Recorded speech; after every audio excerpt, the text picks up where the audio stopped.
Good evening, Reds. This is Jarvis Cocker, and welcome to Jarvis's Corner. Today I have a show. We will talk about the game yesterday and the latest news. I have the panel of Stu Wally, Tom Journalist 1, and Uncle Jimmy will be joining us in 10-15 minutes time. So just be prepared, and I'll be back in a couple of seconds. There is nothing wrong with your television set. Do not attempt to adjust the picture. We are controlling transmission. If we wish to make it louder, we will bring up the volume. If we wish to make it softer, we will tune it to a whisper. We will control the horizontal. We will control the vertical. We can roll the image, make it flutter. We can change the focus to an off blur, or sharpen to crystal clarity. For the next hour, sit quietly and we will control all that you see and hear. We repeat, there is nothing wrong with your television set. You are about to participate in a great adventure. You are about to experience the awe and mystery which reaches from the in-mind to...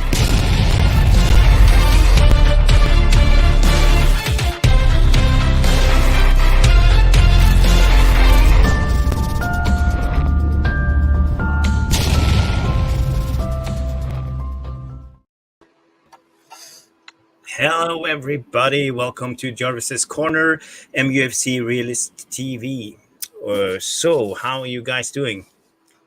Yeah, what are you drinking, Stu? I've got like a malt hot drink. I've not been feeling well last couple of days, so I just want to get some multivitamins down me. So that's probably good thinking. There's a lot of that going around in the UK at the moment. I understand.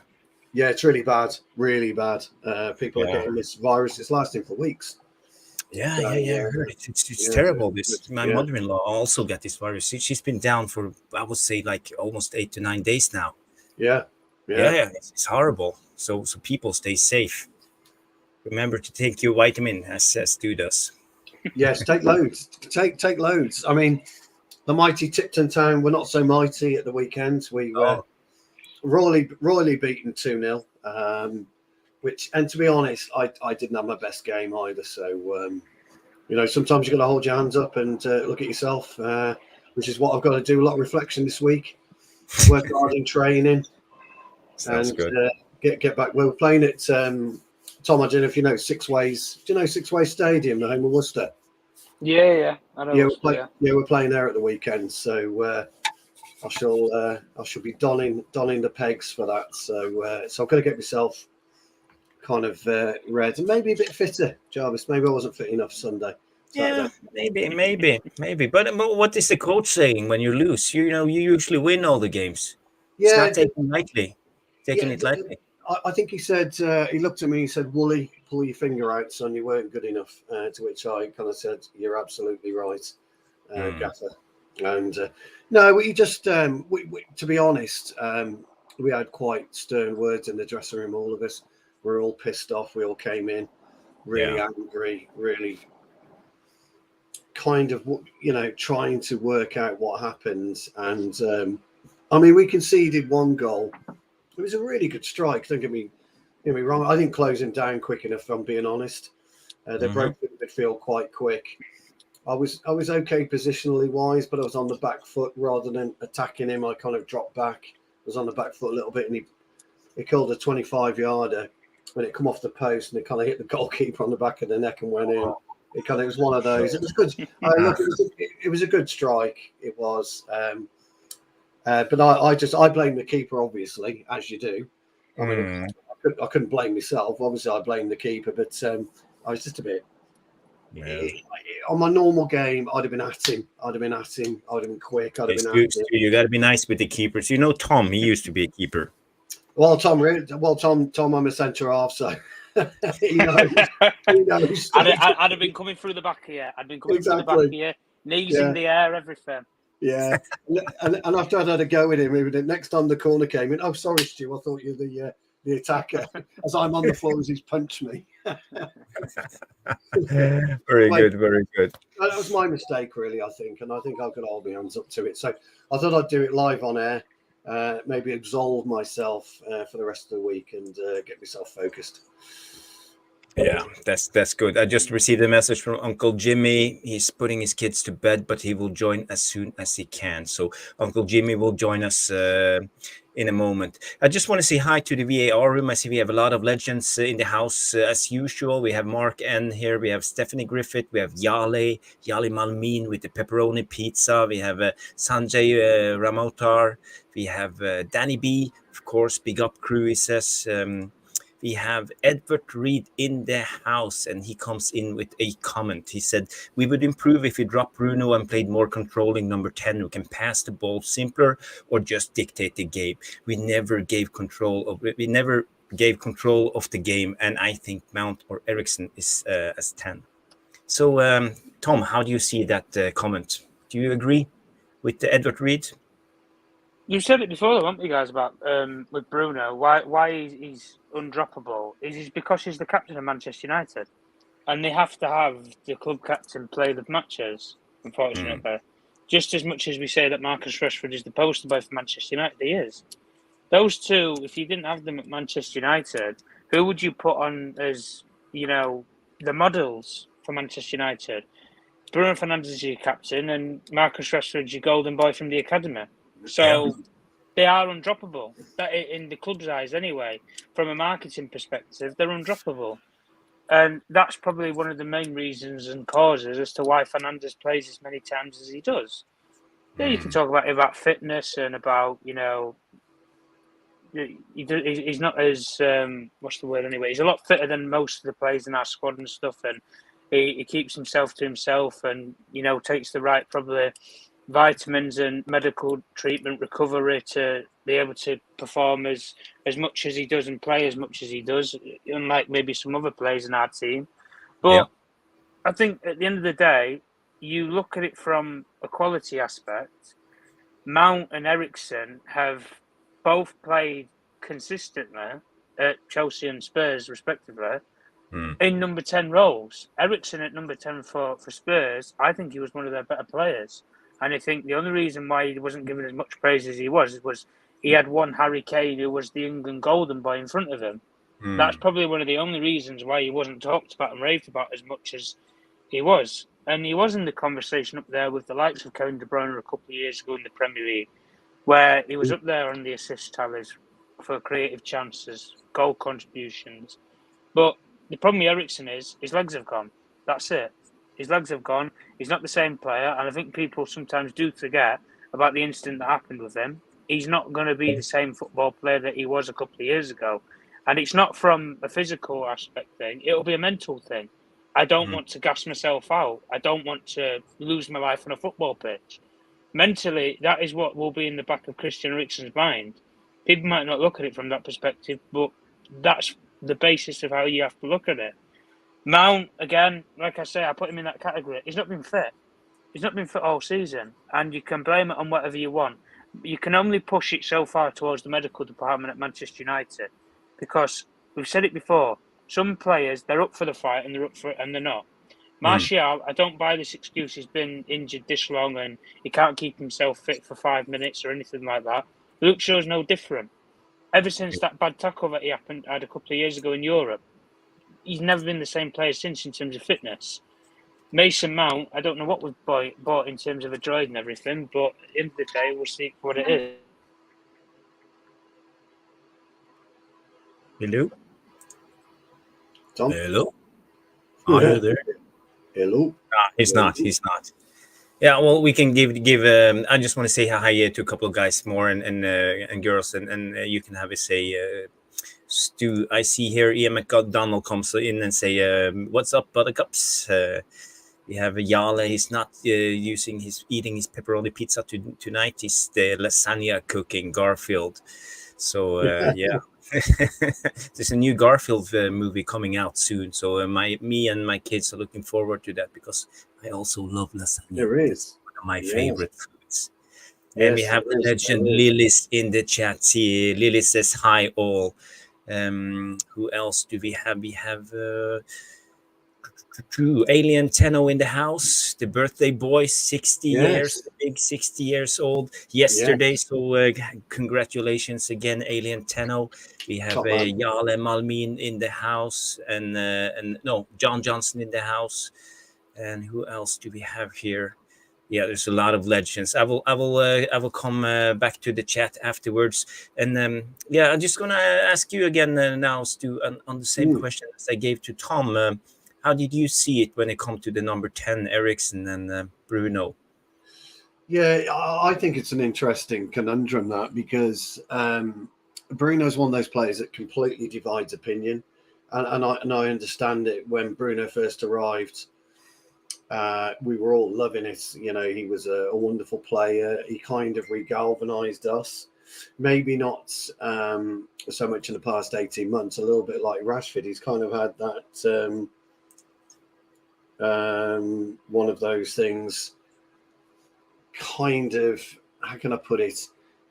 Drifts in and out of games, drifts in and out of seasons, and I think Bruno's having that season where he's drifting in and out of, you know, games, drifting in and out of the season, and I think it's been quite telling. And I'd love the VAR room to explain or kind of help me out here is to why we could perform so well against Liverpool and hold a really dominant team like Liverpool, who are top of the league, to a 0-0 without Bruno. And then do we think with Bruno in the team, we may well have gone and lost? No, I'm not saying Bruno's a bad footballer, because I think he's a terrific player when he wants to be a terrific player. And I think there are some players that don't complement him. I always talk, Jarvis, as you know, it's not just physical ability, it's also mental ability, and do players actually connect on a mental basis rather than just on a football basis. And I just feel that at this point in time, we're not kind of hitting the mark with Bruno. And so the conundrum would be, who is the best 10? Now, I said to you on a show a couple of days ago, I would have played a different system at Tottenham, didn't I, if you remember? I would have gone with two strikers. Yep. And played a more freer role for the 10, whoever that may be, and then had three in midfield. I'm not saying that would have worked, by the way, guys, but I think that would have given us a much better balance and a much better way of attacking Tottenham's hybrid line, as it turned out. I also thought they play a hybrid system. They did. On areas they were deep, but mainly they did play the high line, Jarvis, as you said they would. Yeah, it was almost a mix, though, in parts, wasn't it? There was a mix.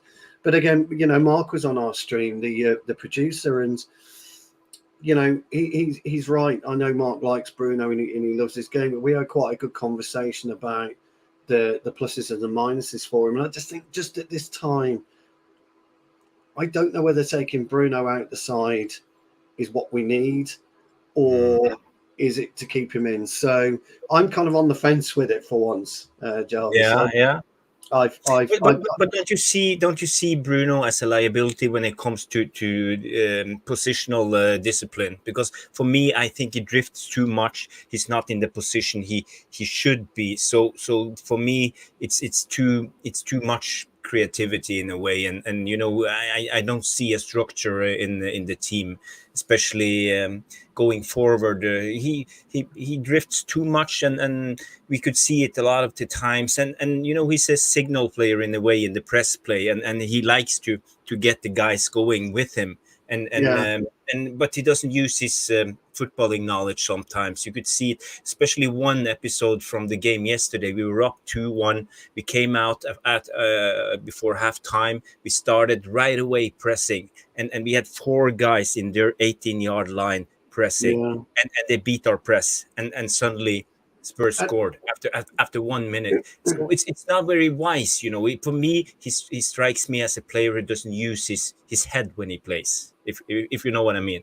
I don't mean it in a malice way. I mean it in a footballing way. It's a fair point. No, it's a really fair point. And Mark makes a good point in the VAR room. He's talking about if we had more intelligent players and hard-working players around him, we wouldn't have to drift. And I fully accept that. I do. And I think that's where the conundrum of Bruno is right now. What you said, what Mark said, and what I said. There's 3 different opinions, but we've all come to the same conclusion. And that conclusion is he's not using his brain. And if he does use his brain, there are players in and around him like Scotty McTominay who just can't can't work with him, can't compute what he's trying to do. And I find it really, really frustrating that we keep playing certain players and we don't give other players a chance. And I think that's our issue. Look, I thought yesterday's game I thought we were docile for most of it. I thought it was a docile performance. A lot of people thought it was decent. My lad was at the game. He agreed with me. He said, yes, we lack creativity, but we still lack common sense when we're in possession, or whether or not we're trying to press the player. We're not trying to press the play. He said it's very strange. Sometimes we'll press, sometimes we won't. Is Ten Hag asking us to sit back? Isn't he? And then I'm listening to a variety of different things over the last couple of days. People are talking about our style of play. And I always wonder what people mean by a style of play, really. Because, ultimately, and I'd love the VAR to tell me, because I had this conversation a while ago. Somebody was saying, we've got to have it. We've got to have a style of play. We've got to do this. We've got to do that. Explain to me, what's the style of play? Oh, we get the ball, we move it quicker. So is that passing? What do you mean? Get the ball, we move it quicker. Is that passing? Yeah. Well, what do? We pass the football. So you can't tell me that's a style of play, because passing's in every style of play is like a formation. It's your philosophy. It's a mix of a couple of things. But then he goes into formation. I said, great, that's perfect. We'll play a 4-3-3 then. Yeah. He said, great. I said, how many times do we tack in a 4-3-3? I said, we don't, because the only time you're really in any kind of formation is when you're in the defensive side, not in the offensive side. And when you look at our goals, in particularly Højlund's goal, there was only two players in the box. There was no other players that would penetrate in the box. And look, I thought Højlund's finished, by the way, and I'm so glad Uncle Jimmy's on tonight so I can tell him I thought it was a wonderful finish. I mean, crikey, that's what you want as a forward. But where was the third player then? We didn't attack as a 4-3-3. So this is. I look. People are saying I'm being pedantic, etc., etc. But I played the game a long time, and I understand formation. I understand passing ability, short game, long game. I understand all of that, and I get the perception of a style of play. I do. I understand it. But when you're in there and you're playing and you're in that game, Jarvis, you're taking the ball on the left wing, okay? But you're a central midfielder, but you're having to drift out because your wingers either push back or push forward. You're taking on that's outside your style of play, but it's the evolution of the game. And that's where I don't feel, guys, we are good enough in the evolution of our game. The players themselves, and I had Tom talking about it last night on, and you, by the way, on the real therapy. The players don't seem to understand what's happening during a match. Now, whose fault is that? Is that Ten Hag's fault, or is that the player? My opening gambit really was to lead me into this, Jarvis, about my issue in yesterday's match was I didn't close the ball down enough. We conceded, irrespective if it was a fluke goal or not. We still conceded a goal. My mistake. It's not the gaffer's mistake. It's my mistake. And I just feel that right now, the players, they've been the issue for the last 2 years, 3 years, 4 years for me. The players don't want it enough. There's not enough aggression. There's not enough want and will for me to really get behind them. And that's my issue anyway. Yeah, I think a lot of Man United fans at the moment feel the same. They can't get behind the players because their performance is too much up and down, and they sometimes feel like they doesn't give their all for the shirt and the badge. Tom, are you back? Yeah, I'm back, guys. Apologies. Good. So how did you see the second goal was Spurs when they were 2-1 up, and Bruno and we had 4 players pressing on their 18-yard line on their left on our left corner. So they played over the press and they scored a goal. I have some pictures of it. I will see if I have it here. I can show you guys what I mean, because that was really terrible.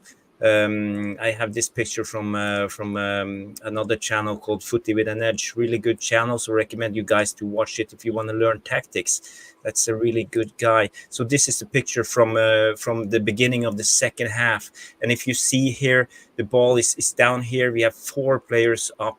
Oh, sorry. I'll add it to the stage. There you see it.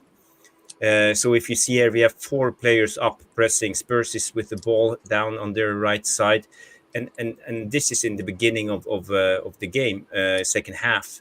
There you see Mainos in the middle. He's alone with 2 guys in the middle. We have 4, so we are committing too much, and we can't press up with our back 4 because we can't play an offside line on their half. So this is the problem. So usually they played 1 pass through, and then they came through with the rest of the attack and scored a goal. And the problem was Bruno and Eriksson, who are up here pressing, they couldn't track back. So basically they had a cutback pass, and Bentancur took the ball in against the goal and scored.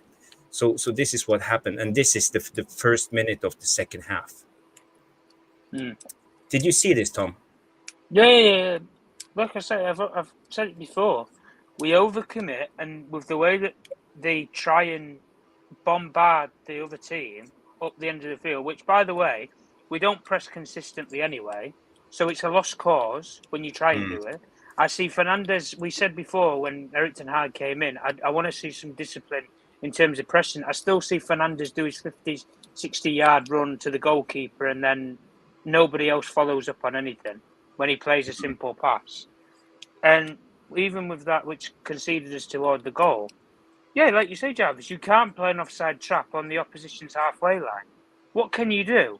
You stuck it, there. Yeah. You've got an 18-year-old kid trying to cover 2 players. And as much as we said it before, guys, Wigan in that game, in I would say 5 to 10 minute spells, they boxed us.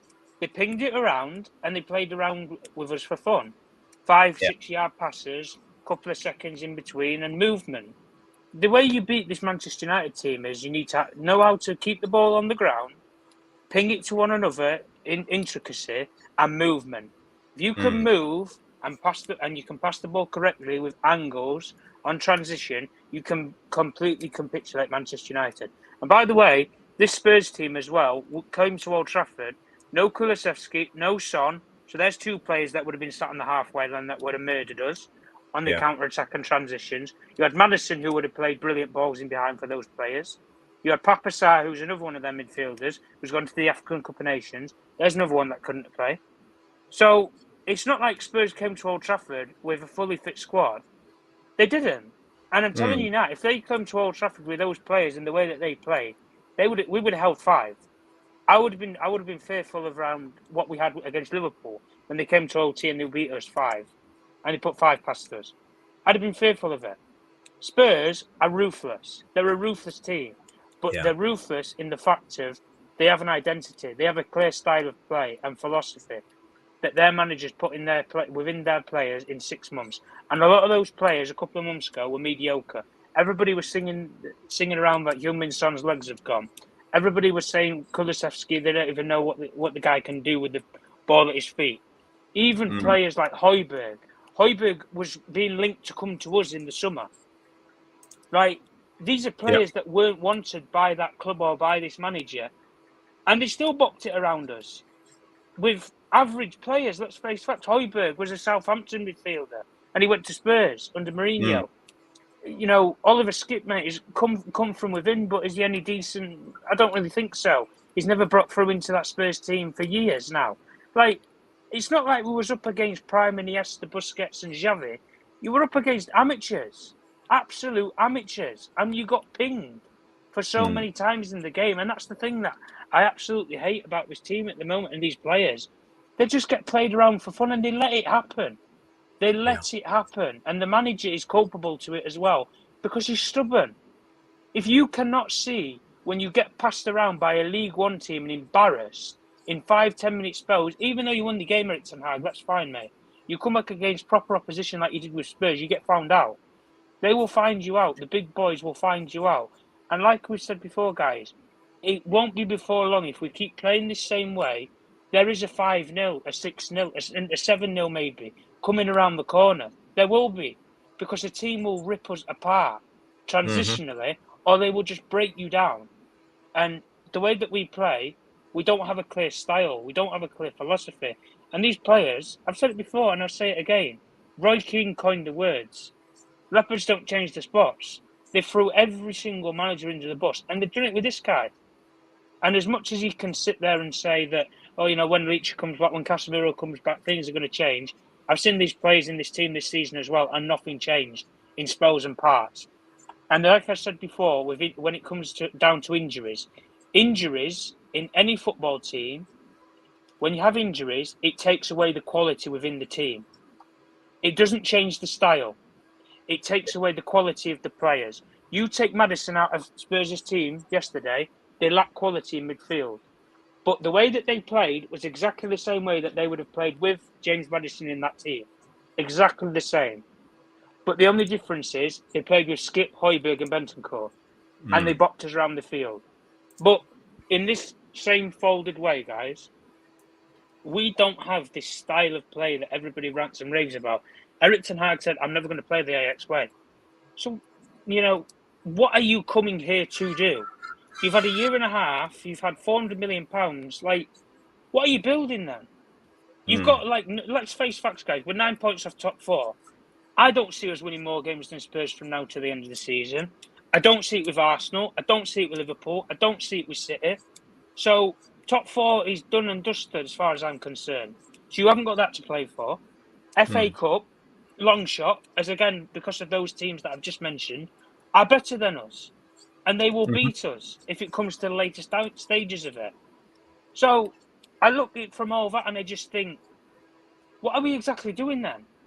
If you wanted Erik Ten Hag to build a style of play, even if it's something that's different, now's the time to do it then. But I'm not seeing anything. I'm just seeing same mediocre performances. Even though it's mediocre performances, guys, last season we had mediocre performances, but we got results. Yeah. We're not getting results now. And football is a results business, unfortunately. Yeah, it's true. It's a result business, and we are struggling at the moment. But what I see when it comes to, I talked to Nuruddin a lot with this, when it comes to sacking the manager or not, I'm willing to give him the time. I'm willing to give him the rest of the season. I don't think he will turn it around, but I feel like a little bit now, I just want to expose these players and this manager, because if someone else comes in, it's like giving a lot of them a free pass yet again, and they will laugh all the way to the bank. Because for me, I'm so sick of a lot of these guys. They have sacked Solskjaer, they have sacked Mourinho, they have sacked Rangnick, and now they are sacking Ten Hag, and they get another chance when a new manager come in, a new assessment period. For me, no, I just want to see it, because as you say, Tom, we don't have a chance for the top 4. We have nothing to play for. Jarvis, don't think an interim manager will come in and fix this. So actually, I would just see them. I will almost like to see it crash and burn, and they will be exposed, because if we hit rock bottom, maybe we can expose the leadership of this club to the Glazers and some of these players at the same time. Jarvis, months ago, people laughed at me when I said I'd love to have what Chelsea's had. Complete reshuffle. You get rid of a lot of the older, experienced, deadweight players that haven't necessarily pulled up trees for Chelsea in recent years. You flip it with a completely youthful, energetic squad, decent-ish manager who's worked wonders with young players and young talents before, and try and see if it can take you somewhere. Now, I'm not saying for us to blow £1 billion on talent. That's not what I'm saying. But I'm saying a lot of these players have been here long enough now, and they've done nothing to warrant staying here long term. Marcus Rashford, mate, he's had one good year in 9 years. And then he wants to make these hand gestures towards the fans and everything, as if, like, shut up and stop talking about me. He scored one decent goal at OT in, It's his first goal since April last year. First goal since April last year, and you want to chat to me and put hand signals up. Forget it, Marcus. If you want to do it consistently, I want to see a consistency. You set a standard last year, and you're falling way, way below it. It's not even an average season from it. It's poor. Martial, like I said, can't keep himself fit. Højlund feeds off of scraps. Yeah. Feeds off of scraps. The goal that he got, brilliant. brilliant. But you're not going to see that every single game because you don't feed him enough chances for him to have those opportunities to do that. You don't. Garnacho, the kid's burnt out. Let's face facts. He's a young kid. He's playing in the men's game. He needs to be more. He needs to bulk up a bit. He needs to learn the game more. He should be on the bench watching from a tactical aspect, thinking, where can I impact the game from minute one? Where can I do what Marcus Rashford did? There's no leaders. There's no example setters in our team. And it's an issue. And at the end of the day, if you don't flatline it, and like people are getting on this bandwagon with Ineos and everything, I heard Ineos say that they were going to come in and they were going to bring in a sporting director. I don't see a sporting director here right now. I don't even think anybody's been interviewed for it. They've said that Jean-Claude Blanc was going to come in and be CEO. He's not going to be the CEO anymore, so we don't know what's happening there. Like, it just seems like a complete car crash from the get-go. And yeah, people can say you need to give people time to assess things and look at things. That's all well and said and done, guys. But I'm talking about the here and now. And the here and now is we are bleeding a slow death. The players, they don't look like they care. 1 week they'll turn up in one decent game like we had in that Chelsea game and everybody gets giddy. They go to the weekend to Bournemouth, capitulate. In the exact same fold that we did in the Liverpool game, we had a decent performance away at Liverpool, got out there with 0-0 somehow, go away to Nottingham Forest, capitulate. Like, I've seen this story before. So if people are getting giddy over a 2-2 draw against a Spurs team that they had all their better players back, they would completely batter us, even if we had Martinez, Casemiro. When Casemiro was in this team, everybody sat here and told me his legs have gone. So, so even if you put him in the team, there's still going to be that excuse aimed at Casemiro. Martinez, people will say the same thing, that he's not the same player that he was last season because he's not been consistent enough and he's had a couple of injuries which have set him back. Fair enough, yeah. But Manchester United isn't a recovery home. It's a football club. And these players, in some cases, guys, if they're not ready, don't rush them back. Leave them on the sidelines and say, no, we'll wait until you're fully fit. We'll wait until you get you fully back because I don't want to risk it. But I just want to look at it from a whole perspective.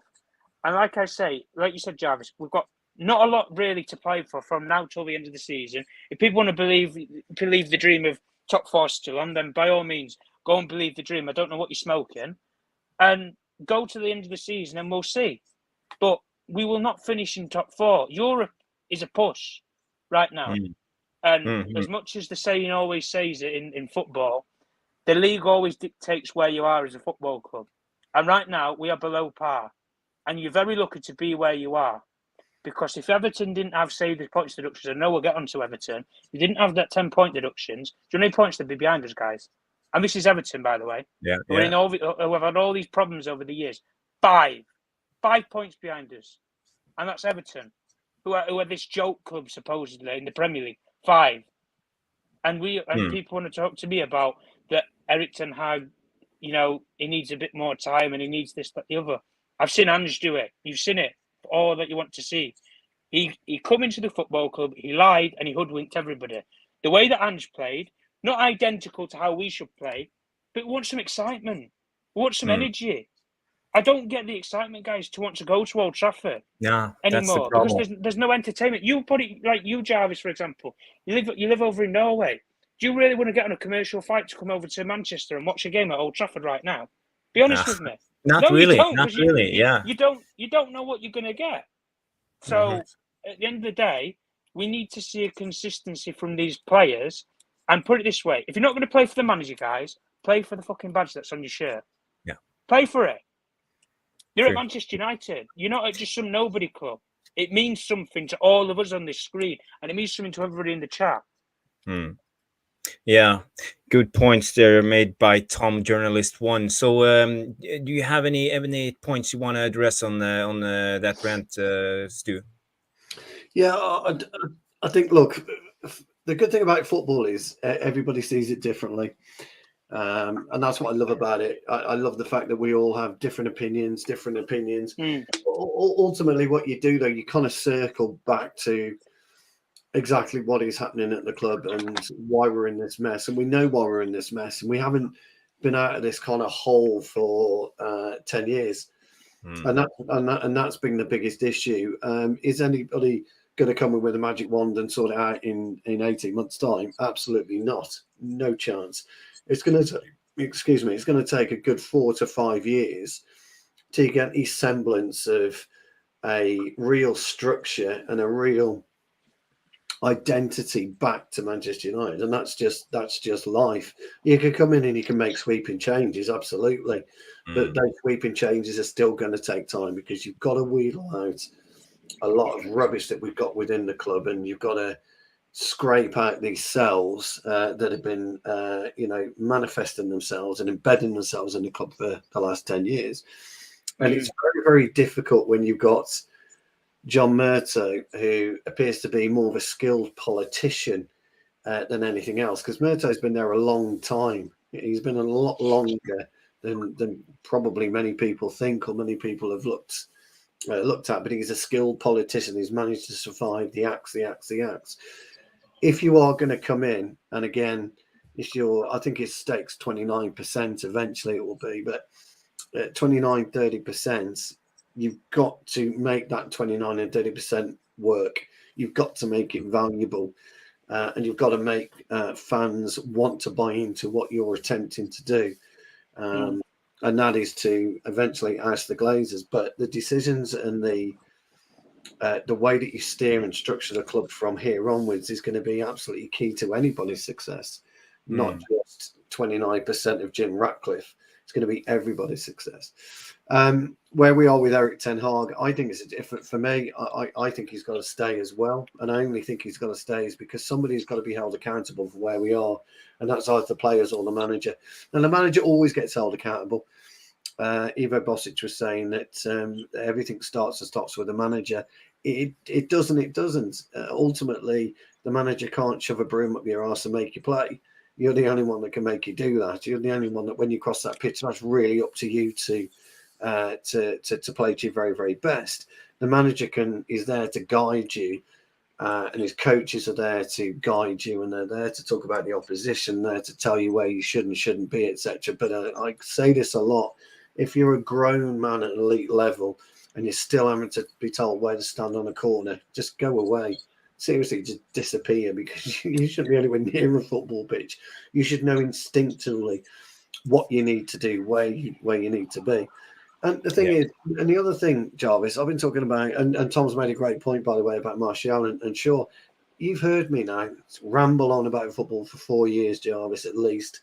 How many times have I said the player has to take responsibility for his own injury? Self-accountability, And now finally, Ten Hag says, it's up to him as well. And it's up to his players. Tom's right about Eriksen. That is a mental problem for him. 100%, it's a mental issue. He'll never be the player, unfortunately. I still think he's a wonderfully gifted footballer. He'll never be that player. And also, you've got to look at Luke Shaw. He'll have a similar issue mentality with his leg. He's still having problems with it to this day. It's still, and these are players that maybe we should say to Luke Shaw, thank you, mate.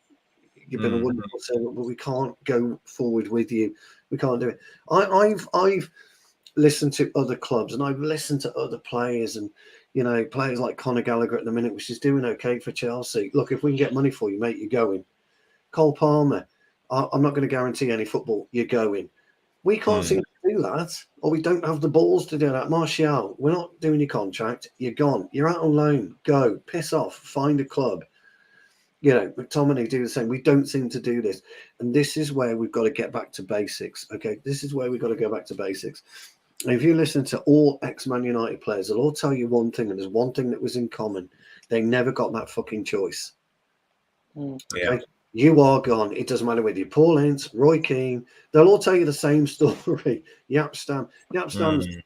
They'll all tell you the same story. I went in, I met Fergie, we've accepted a bid, you sold. The end. And they all had agents back then. The end. And we don't do that today.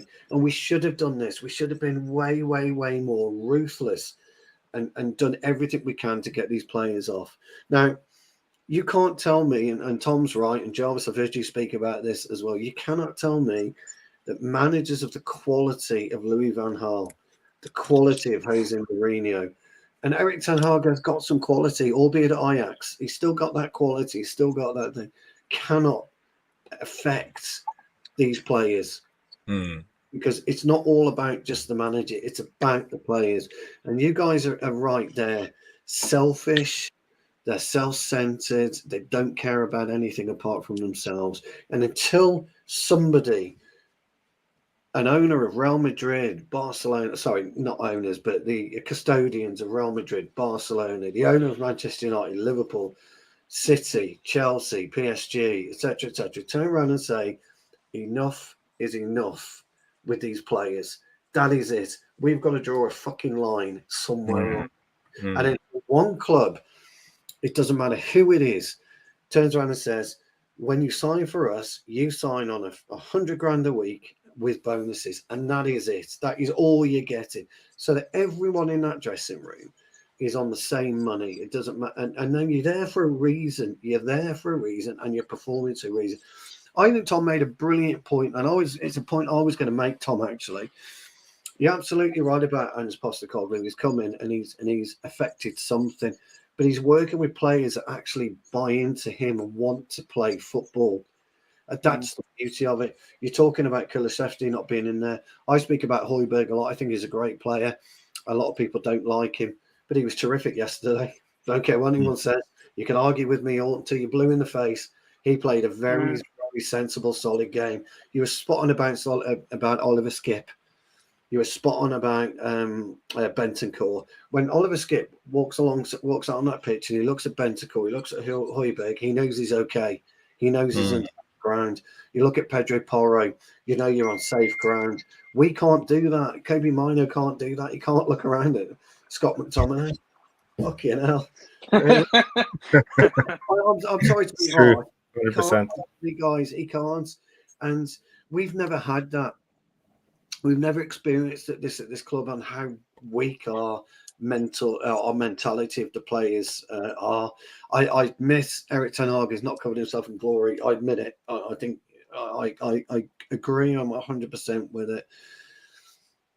But you've got to look at the way that the club is at the moment and how we can't seem to cut this cancerous cell out and move it on. And until we can do something like that, we're in a world of trouble. Yeah, I think you make a lot of good points there. It's for me, sometimes it's about the discussion is when it comes to Ten Hag or the players, it's like the chicken or the egg discussion, because are the players listening to Ten Hag, or is Ten Hag's game plan deluded or wrong in a way? So where is the who's wrong in a way?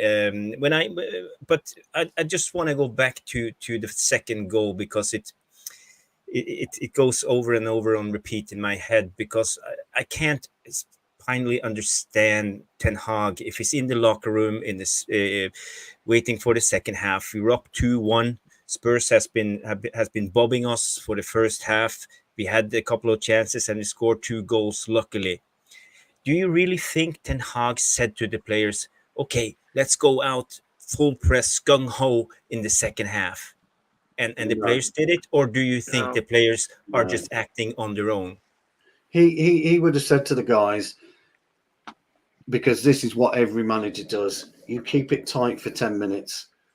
You don't go, you don't exert pressure, you don't do this, you don't do that. You keep hold of that football, you play hide and seek with the ball, you move it 3, 4, 5 yards, but you keep possession, you control the game, and then play yourself back into it. Any team that goes straight, unless you're losing, and Postecoglou is, keep going to what you're doing, keep pushing and pushing and pushing and pushing. Earn that mistake, force that mistake, make sure that whatever happens. I mean, this is the 46 minutes. If I zoom in here, you see 1, 2, 3, 4 guys pressing. 4 of them. 4 of them in the 46 minutes. You see here in the middle, here is Mainos alone with 2 players around. He's the only one holding the midfield. And we have 4, because Spurs have 1 player on one side and 1 player on the other side here, and 1 in the middle. So, and we can't press further up because of the offside rule. So basically, we're hanging Mainos out to dry. as we are playing this way. And we are 2-1 up at this moment. It's in the 46th minute. And what happened next is this. I will just run you through it because they played through our first press. So here you see Mainos. He's the first only midfielder tracking back. This is our back four, and Spurs have the ball on their left side. I'm not sure if it's Timo Werner who has the ball at the moment. So you see here Mainos. He has to make a choice. Which players should he go for and mark? Is it the one on the left or the one on the right? Because you see here Bruno and Garnacho, they are too far back. You have Bruno have some contact. So the next picture you see, Mainos chooses the right direction. He takes the little square here. That's the most dangerous area. But still, there's two players here, and you see Bruno, and this is Bentancur. Bentancur makes a really smart run now. He cuts into the left. You will see in the next picture. He cuts into the left because he knows that Timo Werner will play the cutback pass. And Mainos, he's dropping too deep at the moment, but that's his direction of running, so it's natural. Jarvis, and you see Bruno here, he doesn't track Bentancur. Bruno just drops down to the 18-yard line. So basically, we are not doing the job defensively. So this is the next picture. You see here Bentancur. Here is Eriksson, but Eriksson wasn't even in the picture. Eriksson was too high in the beginning, but so it was actually Bruno's man. And here you see Timo Werner plays the ball to Bentancur. Bentancur takes the ball into the 18-yard box and shoots and scores. This is basically the goal. Go back one. Go back one. Okay. So Bentancur's here, and you've got Kobbie. Mainos is woefully out of position there, and Johnny Evans should have been screaming at Mainos. Mainos shouldn't have been there. He should have been in here because he chose the wrong man. And the reason he chose the wrong man was because Garnacho was being lazy. If you go back to the very beginning, and I'm presuming this is what you're going to come in at, Tom, at the very beginning. Keep going. Okay. Yeah. So Garnacho's here. You're right there. Okay. Go back to that graphic if you can. Sorry. Yeah. There's Garnacho. So Garnacho's here, and you're right here about Kobbie. First and foremost, you're absolutely right. He's got a decision to make. Yeah. This is about knowing players and knowing footballers. Mainos should have been screaming at Garnacho to chase whoever this particular player is. I can't remember who it is. He knows Bruno's not going to track Bentancur. He should have arced his run, not gone straight across, arced his run to here. He should have been in that position there. So, Tom, I'm actually pointing at about a third of the way in the box itself, about a third of the way. When you push that forward... Yeah, next slide. Then Mainos is going to be roughly where that Spurs attacker is, just roughly. Yeah. So we'll be able to see. So our two centre halves can cope with Richarlison, and Mainos can then start to concentrate on Bentancur. With Garnacho, now wait till when you push it again, you'll see where Garnacho appears, and you'll see what I'm getting at now. Garnacho is lazy. Garnacho should have been on the edge of the box. Push it again, and you'll see why. Here, because Mainos doesn't need to be there. Mainos can be in at the tip of the arrow, and Garnacho, who's at the edge of the box, would have been able to back up Dallo. And there's your problem. And there's your goal. Unfortunately, that's where it's gone. Is that what you were going to say, Tom? Sorry. Yeah. As much as you say that with Garnacho, I think even if you go back, Jarvis, you go back to it'd have been about if you go on from here. In this sort of area, the way I look at it anyway, Fernandes should trap Bentancur. Last season, we had a player in this exact same fixture against Spurs when we dominated them 2-0. His name was Fred. He stuck to Bentancur. I can't remember if it was Bentancur or it was one of their other creative players. Anyway, he stuck to him like a rash for the whole 90 minutes, and he played a phenomenal game. In this case, Fernandes doesn't look like he's going to catch up on the ground to catch Bentancur. That's fine. At this moment in time, you have Richarlison, you have Werner, and on the bottom angle here, you can see his left foot dangling. You have Brennan Johnson. So you've got 3 against 4. So we've got the better numbers in this case, and players are tracking back. Mainos in that case, Jarvis, if you go on again, like you guys said, if you move on a slide, he's got a decision to make out of the two players. For me, I think he chooses the right decision. He goes where the ball's going to be played in the direction, and he tracks the most targeted player, which will be Timo Werner. Is not going to run at Diogo Dalot. He's going to come back inside and he's going to look for an option and a pass inside. So Mainos makes the right decision. Fernandes, in this case, fails him if you carry on going. There's two players that fail Kobbie Mainos in this case. Fernandes should already be in the back of where Bentancur is, tracking him. And when you look at Kobbie Mainos, he goes into the right area. If you go on to the next one, Jarvis. Yeah. He goes into the right area where we've all pointed out in that little diagonal box there. But what Stu said about Garnacho is correct. He didn't even follow the winger that was going forward.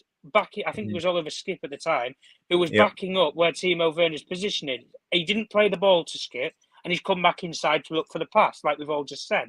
So Garnacho has failed him. If you look at Mainos' positioning here, he's out of position. He doesn't look like he's in. You can tell there from that image straight away. You already know what's going to happen when you freeze frame it. But you look at Eriksen and you look at Fernandes, they are dead weights. They are dead weights.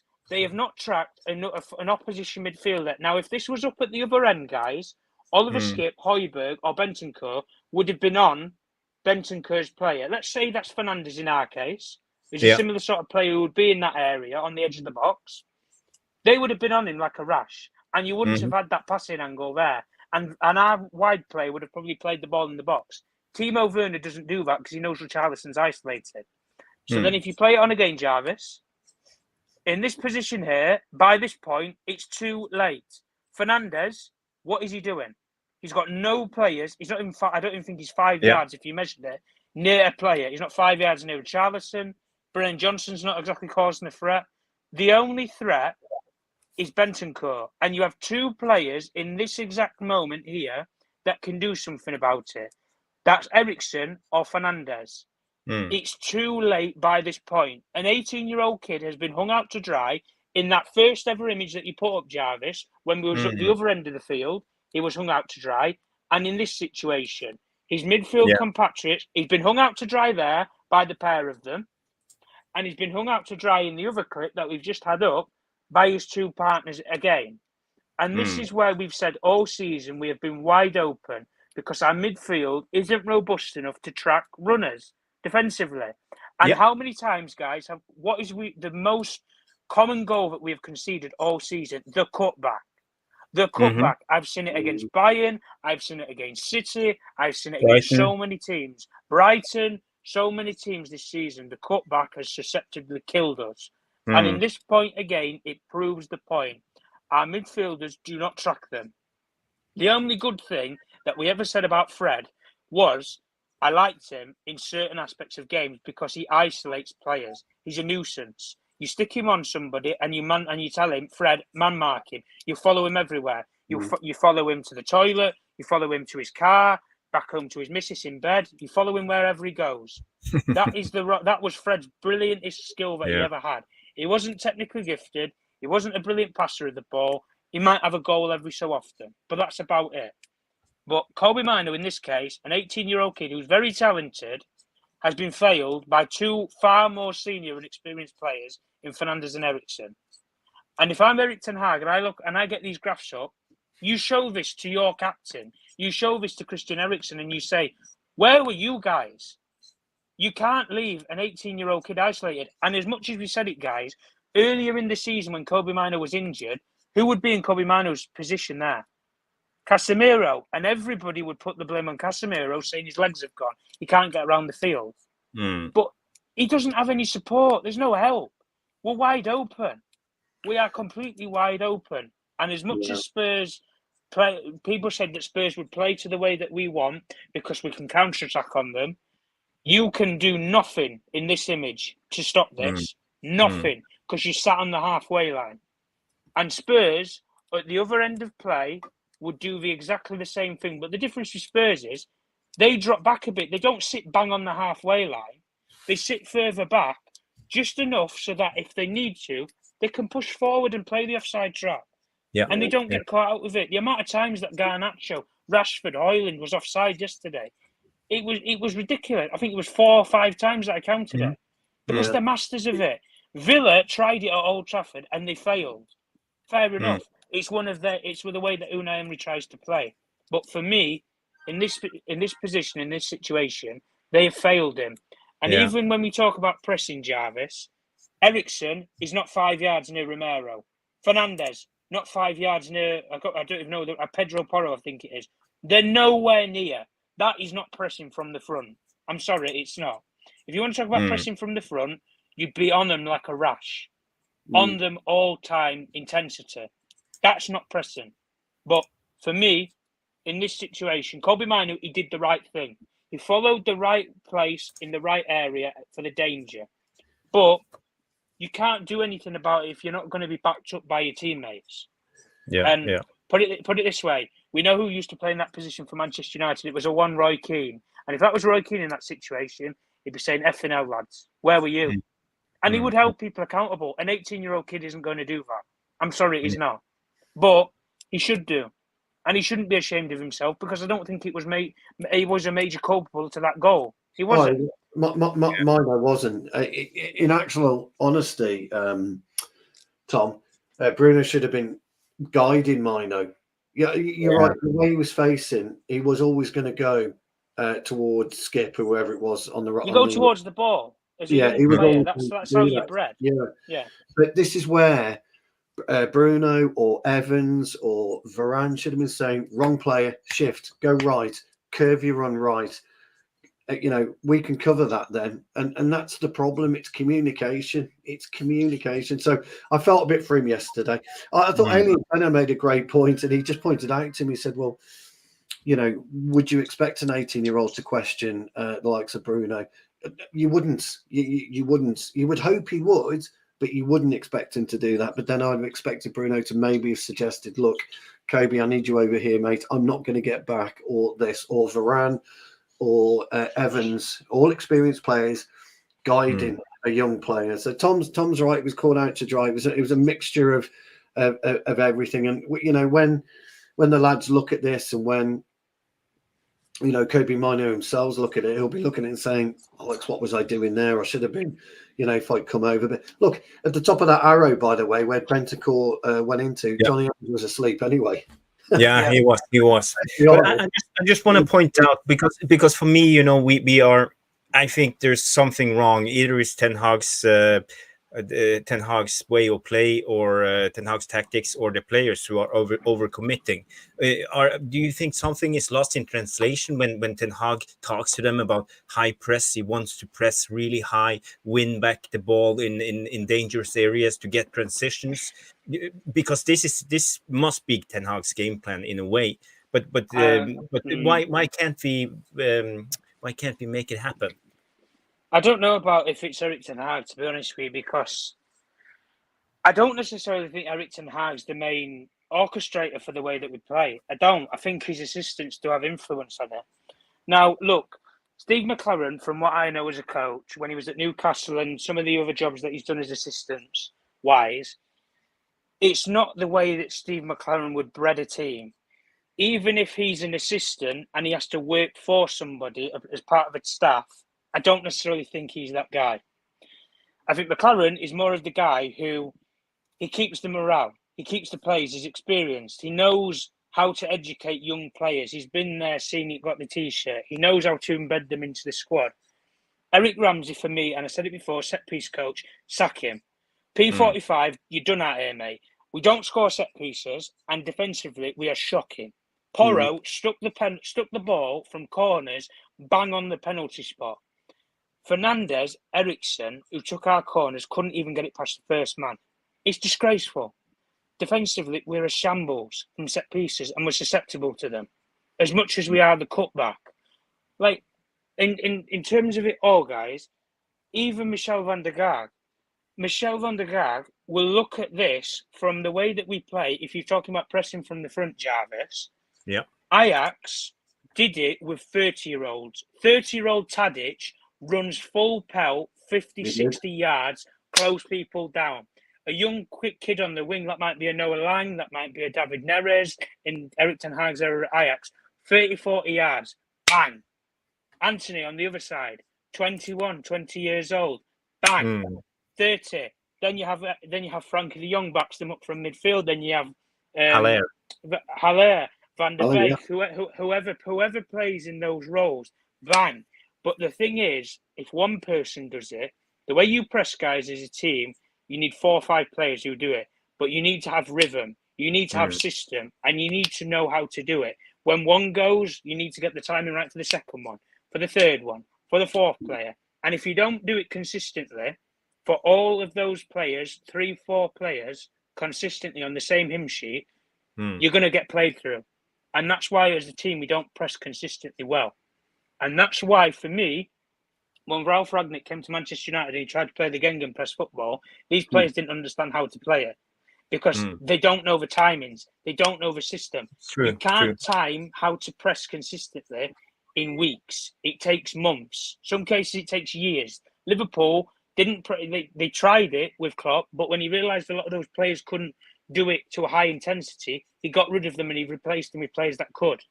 And after 2 years, that Liverpool team went places under Jurgen Klopp, and they went and won the Premier League and the Champions League playing that way, high intensity, high press.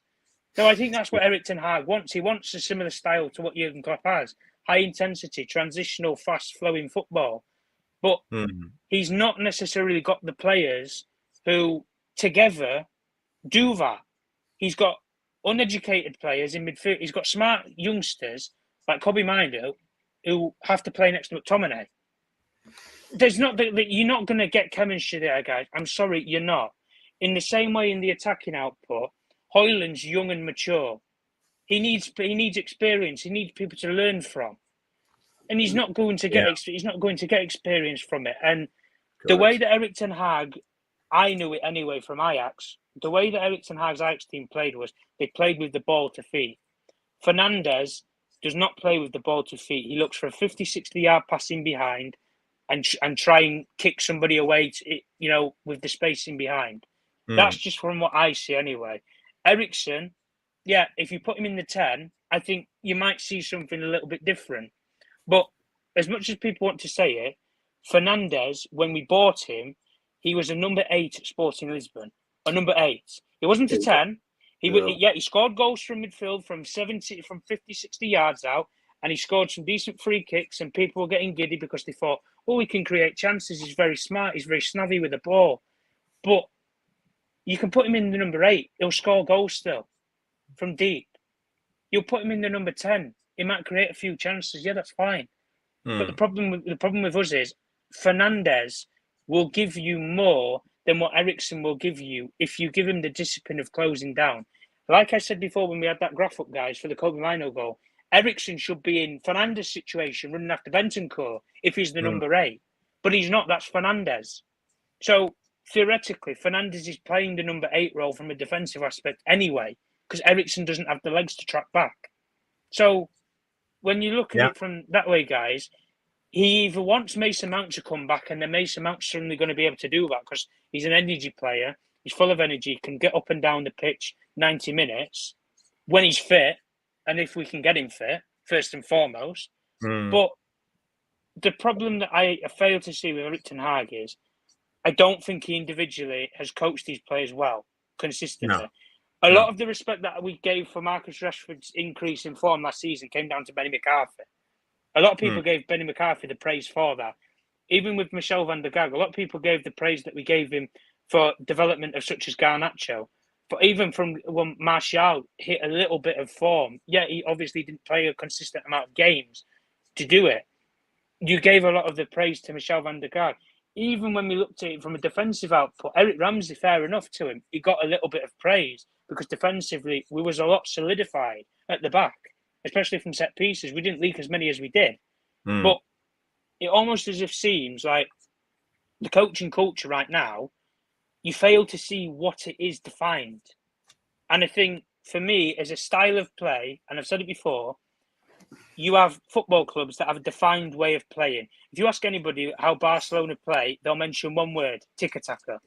Forget the managers, tiki-taka style. Real Madrid, it will be man manager. You need to be a leader. You need to be an authoritarian. You need to have won things. You need to be successful. Manchester United, we don't have that identity. We don't have that style to follow.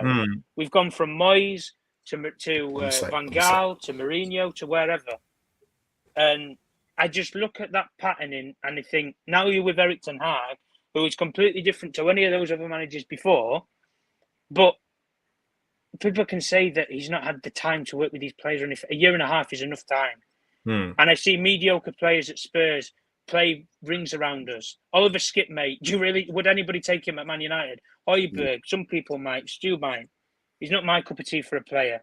But would I take him at Manchester United? Probably. Højbjerg is not a sexy signing. Defense. This is what I mean, but actually, Jarvis. he's not too bad. I would say he's a decent player, and I think he would strengthen our squad.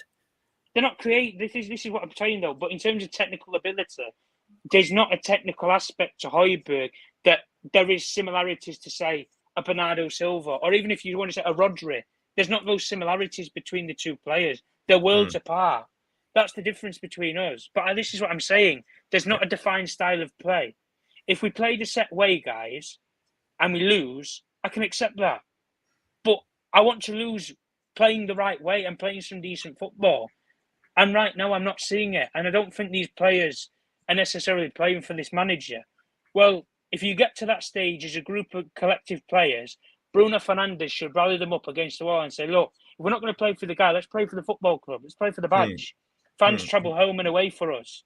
If we don't believe in what this guy's trying to do, that's fine. Ineos have rolled in. They'll probably replace him in the summer with some other stooge that we can get on board with him. He might get us playing for a good couple of months and everything. We can throw him under the bus. But you're not going to change a whole group of players, unfortunately. And it will fall down onto the manager. And he did what he did last season, but I just want to say before we move on, there's almost 80 people watching, and I think we have about 40 likes, 44 likes. So it really helps out the algorithms and the channel if people can just hit that like button. It's really important for us. So please hit the like. That will help out a lot. So big up, Uncle Jimmy. How are you doing? Did you see your cousin play yesterday? And are you happy with his performance? You know what? Yeah, I am. I think there's a bigger picture here. I think that I keep looking at. I think I look at things a little bit different to everyone else. I saw good things. I know the performance wasn't great as a team, but I saw a lot of good things from especially the younger players. I'm seeing signs that actually these kids actually might be at the club long term. So overall, the youngsters, for me, I can't fault them. The effort was there. They were making some decent decisions. A lot of improvement in that department from the youngsters. But I think, again, I'll keep saying it. I think Kobbie Mainos remains the best midfielder at the club. I think even when I look at because I expected everyone to start improving because we're not playing as many matches. I was expecting to start seeing slightly different performances from certain players, and I haven't really seen an improvement in that department. We still look like we're tired at times. Especially in the second half, quite early in the second half as well. I think that's a disappointing thing. I've just heard just now.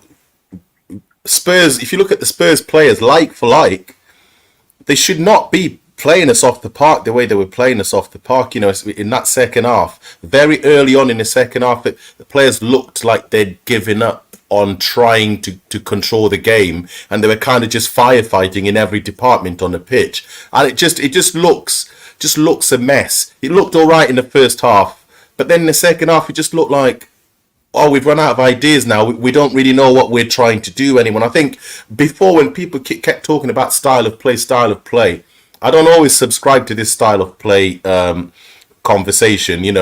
For me, every match is you're facing a different opponent. You should plan differently for different matches. I know there should be a very basic effort in terms of what you're trying to do, how quickly you press, and those little things. Yes, they should be there and they should be consistent. So I understand that, but I think to kind of just people insist on this style of play. That's not what I'm expecting, but I'm expecting these players to play like professional footballers when they come on, especially when you've got, they beat us with, who was their front three? Richarlison, who else? Yeah, Who? they played with Richarlison, Højbjerg. No, Werner. Richarlison, Werner, and Richarlison, Werner, and so look at that. I mean, come on, what are we talking about here? We should not be struggling the way that we struggled in that match. I didn't watch the whole match because I was just getting a bit frustrated. I stopped watching for a bit and I had other bits to do as well around the house. So it was sort of in the background. I'd come to it every now and again, but I've watched extended highlights, maybe focused on stuff that I was looking for. I didn't see a lot of the things I was hoping to see because I thought the players had rested.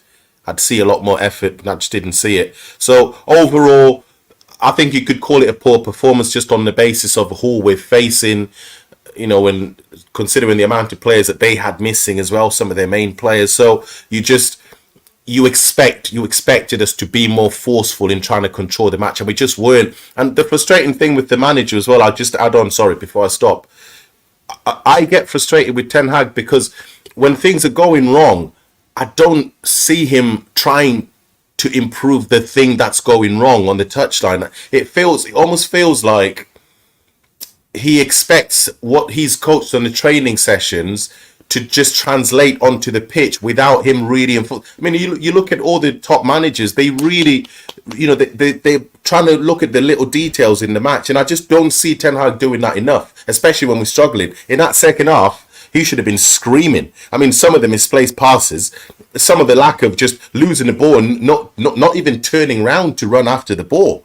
That should be sending him absolutely mental on that touchdown. I just don't see that enough. I see it at the wrong time sometimes, where I think the player's actually maybe done something decent, but he's trying to show, no, we want better standards than that. But actually, no, that's not the time you should scream and shout. It should be when we're absolutely getting annihilated by a team that really on paper should be less than average compared to what we've got on the pitch. So it was a disappointing performance overall. But like I said, I'm quite impressed with some of the young players and the things that I think that they're improving on a game by game basis. So look forward to watching them. Mm-hmm.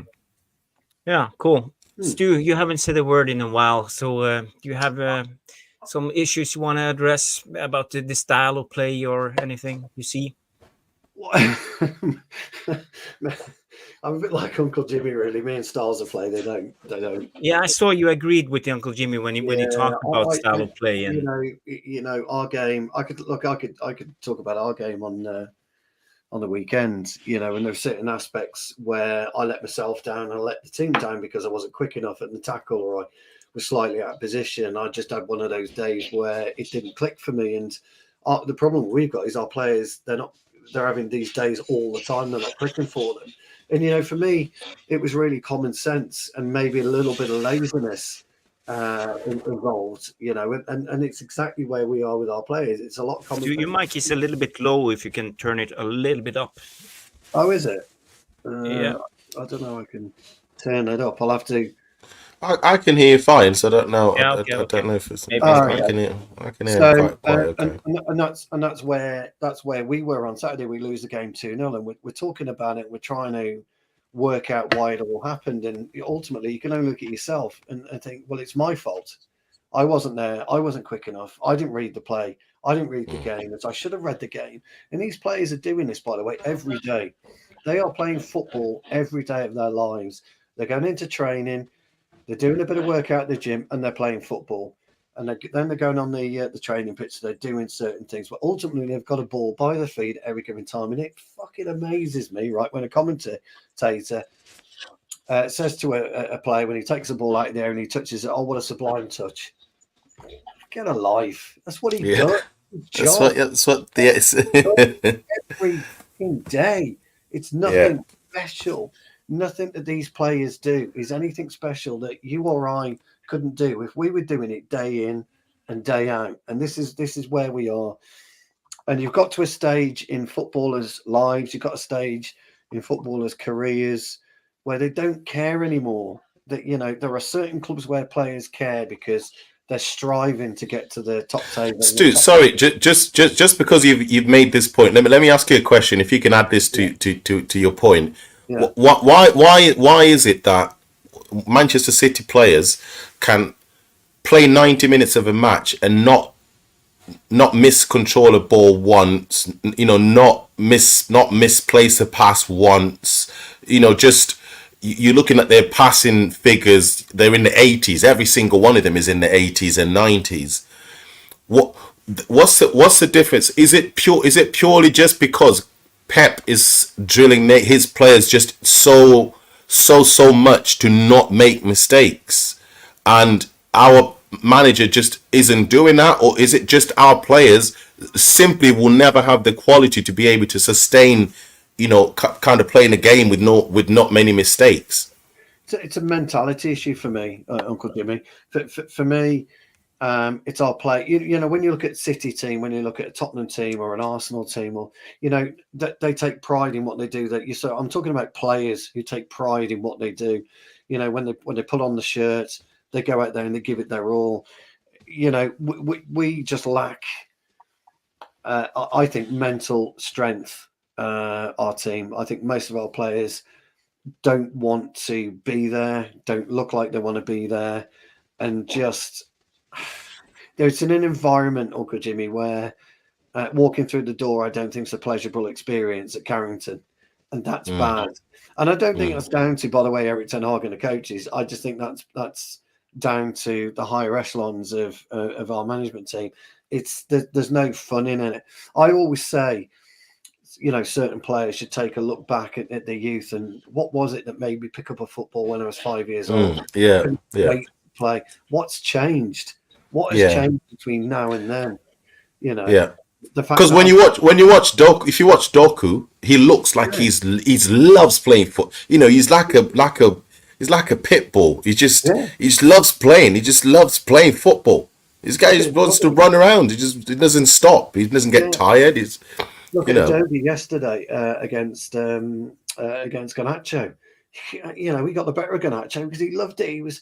This is what I'm doing. I'm walking around. I'm 20 years old. I'm playing football, for Christ's sake, for a living. In the Premier League. Yeah, I'm not going into an office, for 10 hours or whatever. I'm not sat behind a computer. I'm doing something I really, really want to do that I couldn't wait to do when I was a child. And we just look, Guardiola, obviously, and Klopp, maybe Arteta to an extent, they've got this aura about them. Sir Alex had this aura about them. Wenger had this aura about him. Some of the greatest managers, Mourinho, Van Gaal, Cruyff, they've all got this aura about them that when they walk into the room, everybody shuts up and listens.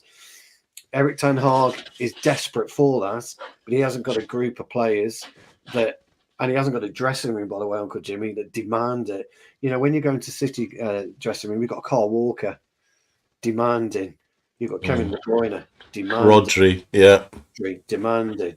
Edison demanding. Silva, all these players, all these players that are demanding from you. We walk into United's dressing room and it's like, whatever. We don't have that.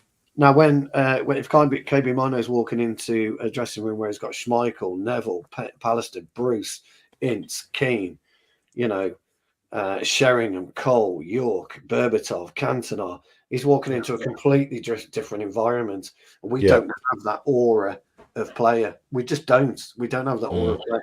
Not even Casemiro and Varane. Varane was never a vocal player, never a hard player, because he had Pepe and Ramos alongside him.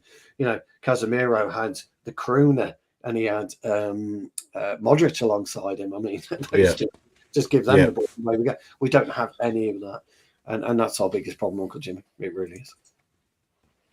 No, I agree. I just want to say I made this chat. I just want to say to the VR room, sorry for not addressing you too much. We had such a good discussion, and we will have a Q&A at the end of the show. So if you have any questions, get them in. We will mark them and bring them up at the end of the show. So please bring your questions, and we would love to answer them as good as we can. Tom, are you there, mate? No, Tom is not here. Jumping over to something different, did you guys see who won the FIFA Player of the Year 2023 No. tonight? No. Was that tonight? Messi won it. Messi won it. Messi won it. Wow. What's Wow. your comment to that? Wow. That's crazy. That's crazy. That's crazy. Yeah. It's crazy when you think about Haaland and he won the treble. Yeah, that's crazy. But I don't think even Messi would think that he should win it. I mean, there's been some young players that have played some very good football. I mean, Haaland, to be fair, he should be quite high up on that list. He should be quite high up. What he did in his first season was incredible. It was just ridiculous, absolutely stupid numbers. So I think he's in. I'm just reading. He's in with the show. Sorry, Uncle Jimmy. I'm just reading Sky Sports. Apparently, Haaland and Messi were tied on points. Apparently, and it says here the two players were tied on points. So the final decision went to the national team captain votes. All four of our home nation skippers, Harry Kane, Andy Robertson, Aaron Ramsey, and Johnny Evans voted for Messi. Wow. Haaland wins the treble. He breaks the Premier League record and doesn't win. I mean, I don't want Haaland anyway. At his age, and for the Premier League is a different beast of football, man. So for him to come in and just disrespect the league, he deserves to be in that conversation without a doubt. And I think Messi would admit that. Messi would say that. When did Messi go to Inter Miami? He went in October, didn't he? Yeah. Yeah. He had a dreadful season for PSG, but he won the World Cup with Argentina, to be fair. I think that's probably put him in there. I think the World Cup, I would say. Yeah, but that's one. I'd say that's put him in there. Holland's fault that Norway sucks. To be honest, we can't even qualify. Look, how embarrassing is it for football that Inter Miami have got the FIFA's best player of 2023? And let me tell you something about the World Cup.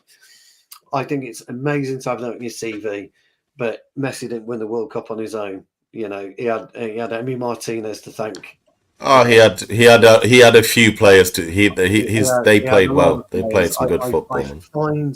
I find it people in it. It's all about the World Cup and the European Championships, and mainly the World Cup. I just, is he an 8-time Ballon d'Or winner, 7-time Ballon d'Or winner, something like that? I'm fed up with the Ronaldo Messi era. No, if I'm hard, it needs to finish now. It needs to finish. I feel like it's bringing some of these kids back. Some of these kids should be in a different conversation, but we keep talking about Messi and Ronaldo, and it's just like, come on, man, let's move on. But Messi keeps playing football. He keeps doing it. He keeps playing. Hasn't Ronaldo smashed about something like 20, 25 goals in Saudi Arabia this year, and it's an equally bad league. He has, Mark, I agree, Messi's been shite. He has. I just, well, it is what it is. Yeah, and on other news we have here Hanibal Mejbri is signing up for Sevilla. Officially and confirmed, has joined Sevilla on a loan with a buy option clause from Man United. It's a 20 million clause in June, not mandatory, a 35 million buyback clause until 2026, and a sell-on clause also included. So for me, it sounds like astute business. What do you guys think? Yeah, I mean, for me, what I've started doing now is when we're having conversations about players leaving the club, as much as I'm thinking about the club, I'm thinking about them as well, especially the young players, like their career and what's best for them. And I think this is a good move for him. I think that's he couldn't have picked a better move. I don't think. I think he's going to grow very, very quickly over there, and I think. Because of the way that the Spanish league, especially in these latter stages, the Premier League gets more intense. The Spanish league starts to not relaxed, but everyone starts to play very measured football, and it almost slows down towards the end of the season.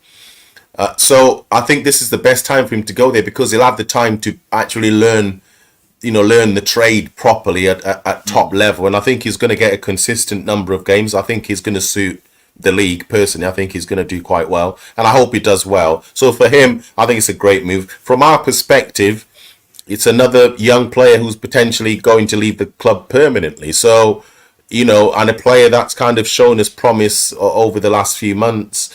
I felt he was capable. I wasn't sure what he needs to improve, because I think I just didn't really see enough games. But he was a player that I had high hopes for. I really thought he was going to be at the club. He was going to turn into a mainstay, at least on the bench for the foreseeable future. And then he was going to kick on and start knocking on the door of starting 11. So disappointed if he does end up leaving permanently, because I think there's a player in there.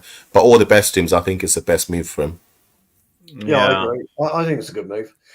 It's a good move for us as well. If we get 20 million euros for him and he doesn't kick on within that 6 months, but they still fancy him, it's great for us, great business.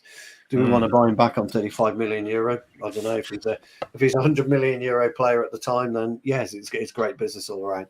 Tend to agree. I think with Jimmy, I had better hopes for him. I had high hopes for him. He hasn't obviously lived up to close to the expectations we've all had as supporters, so I think it's the right deal for us. Yeah, 100%. Yeah, but when it comes to youngsters at the moment, we see the club. We sell a lot of these youngsters. The last rumor is that Isaac Hansen Oren is leaving in the summer. He won't sign a new contract. Manchester City are talking about him. We heard Pep was interested. His best friend is Oscar Bob from the Norwegian national team. Yeah, so they're mates. Pep is playing a game. Pep plays this game. I've clocked it now. Pep is a dead dirty snake. He's a snake. Pep, listen, this guy, what he does is he will throw nuggets out, and his PR team are very good at this. They're very, very good at this. They'll throw nuggets about players that they either want Manchester United to go and buy because they know the player's not good enough, or what they'll do is youngsters that are at the club and they're doing well, Pep wants to start getting linked with them because he knows that youngster is going to be a good player. And once they hear Man City's interested with Pep Guardiola there, they get carried away and they want to go to Manchester City. So he's playing a game, and he plays it very, very well over the last few seasons. I think the Ronaldo one, I think there was an element of that. I don't think he was that keen on Ronaldo. I think he knew that once Man United sniff it, they're going to want to do it just to get him away from City. Yeah. So. So I think there was an element of that. So just don't take Pep's words with a pinch of salt, massive pinch of salt. Yeah, we know how City came in and wanted Ronaldo apparently right before we signed him. So usually they use Man City as a what do you call it, a leverager sometimes to get us to move on. I see here Rashmano comes in and it says Fenerbahce is set to make a new offer to sign Anthony Martial this month. So how do you see Martial? Would you just release him on a free or try to sell him to Fenerbahce, because he only has 6 months left on his contract? What are we going to do with Martial? I'd have paid him off. I'd just pay him I off. would have. Yeah. You're going to pay him. You're going to pay him as it is. Sorry, Tom. I didn't realise you're back, pal. Sorry, mate. No, you're all right. You're all right. I'd do the exact same thing, Stuart. I'd pay him off. I'd pay him whatever the rest of his contract wages are for the next 6 months. Yeah. We'll say, listen, we'll do you a cut deal. We'll give you so much now. We'll give you all of your wages. Say now, get off the books. See you later. Like we're not exactly going to re-sign him up. He's not attracting the market. We're halfway through January already. He's not attracted the market for clubs to come in and make offers for him or anything. Even free transfer offers, guys. I've not heard one club's really negotiating with him. So nope. I'm a little bit surprised and perplexed. We've not even just made a move on him. But it's a good point that you guys made about the youngsters anyway. Man United are selling a lot of these young players and a lot of these talents on because they struggle to get a lot of the high performance players that they've paid big bucks for over the last couple of years, the likes of your Antonys and your Maguires.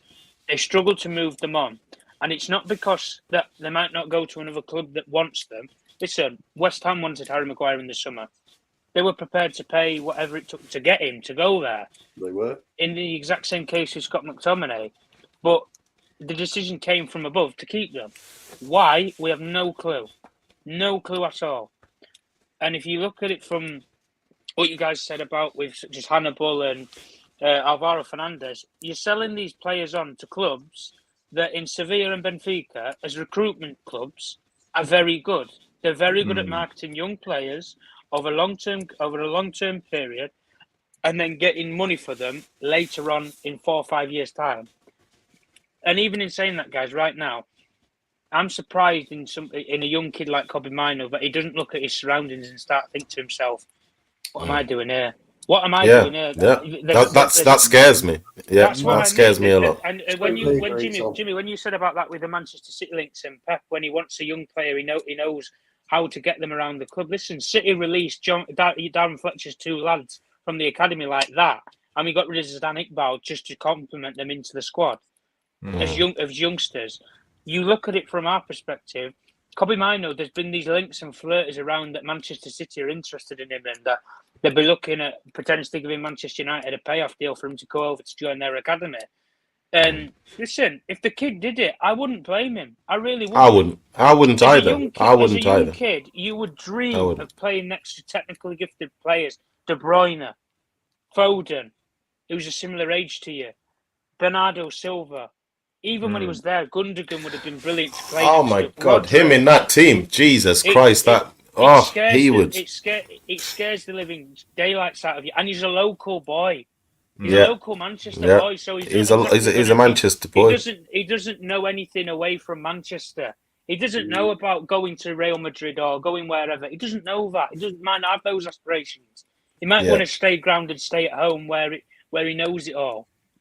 And I think if he played for City, he would play for a very, very long time there. He would play in that team. I don't think they'd ever let him leave.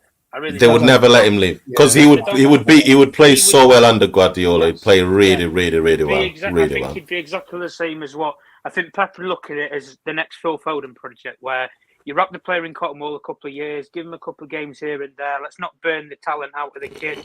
Let's nurture him. And then we'll throw him in being the deep end if we have some injuries or whatever. They had a couple of injuries in that season with Sterling and Mahrez. So they had to rely upon somebody. They brought up Phil Foden. They said, "Listen, kid, you've got a couple of games. I know you're talented. This is the way that we play. You know the transition from the academy. The academy plays the exact same way as the first team for Manchester City. So it's an easy transition."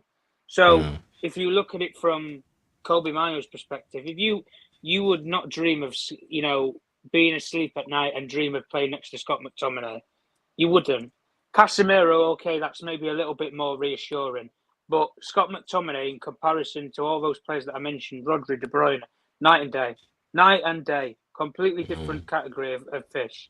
And at the end of the day, when you sell off these young players like you are doing, there's going to be a couple of these young players that will come back to bite you in the arse at some point. Of course. At the end of the day, you can have buyback clauses, you can have all that in place. That's fine, yeah.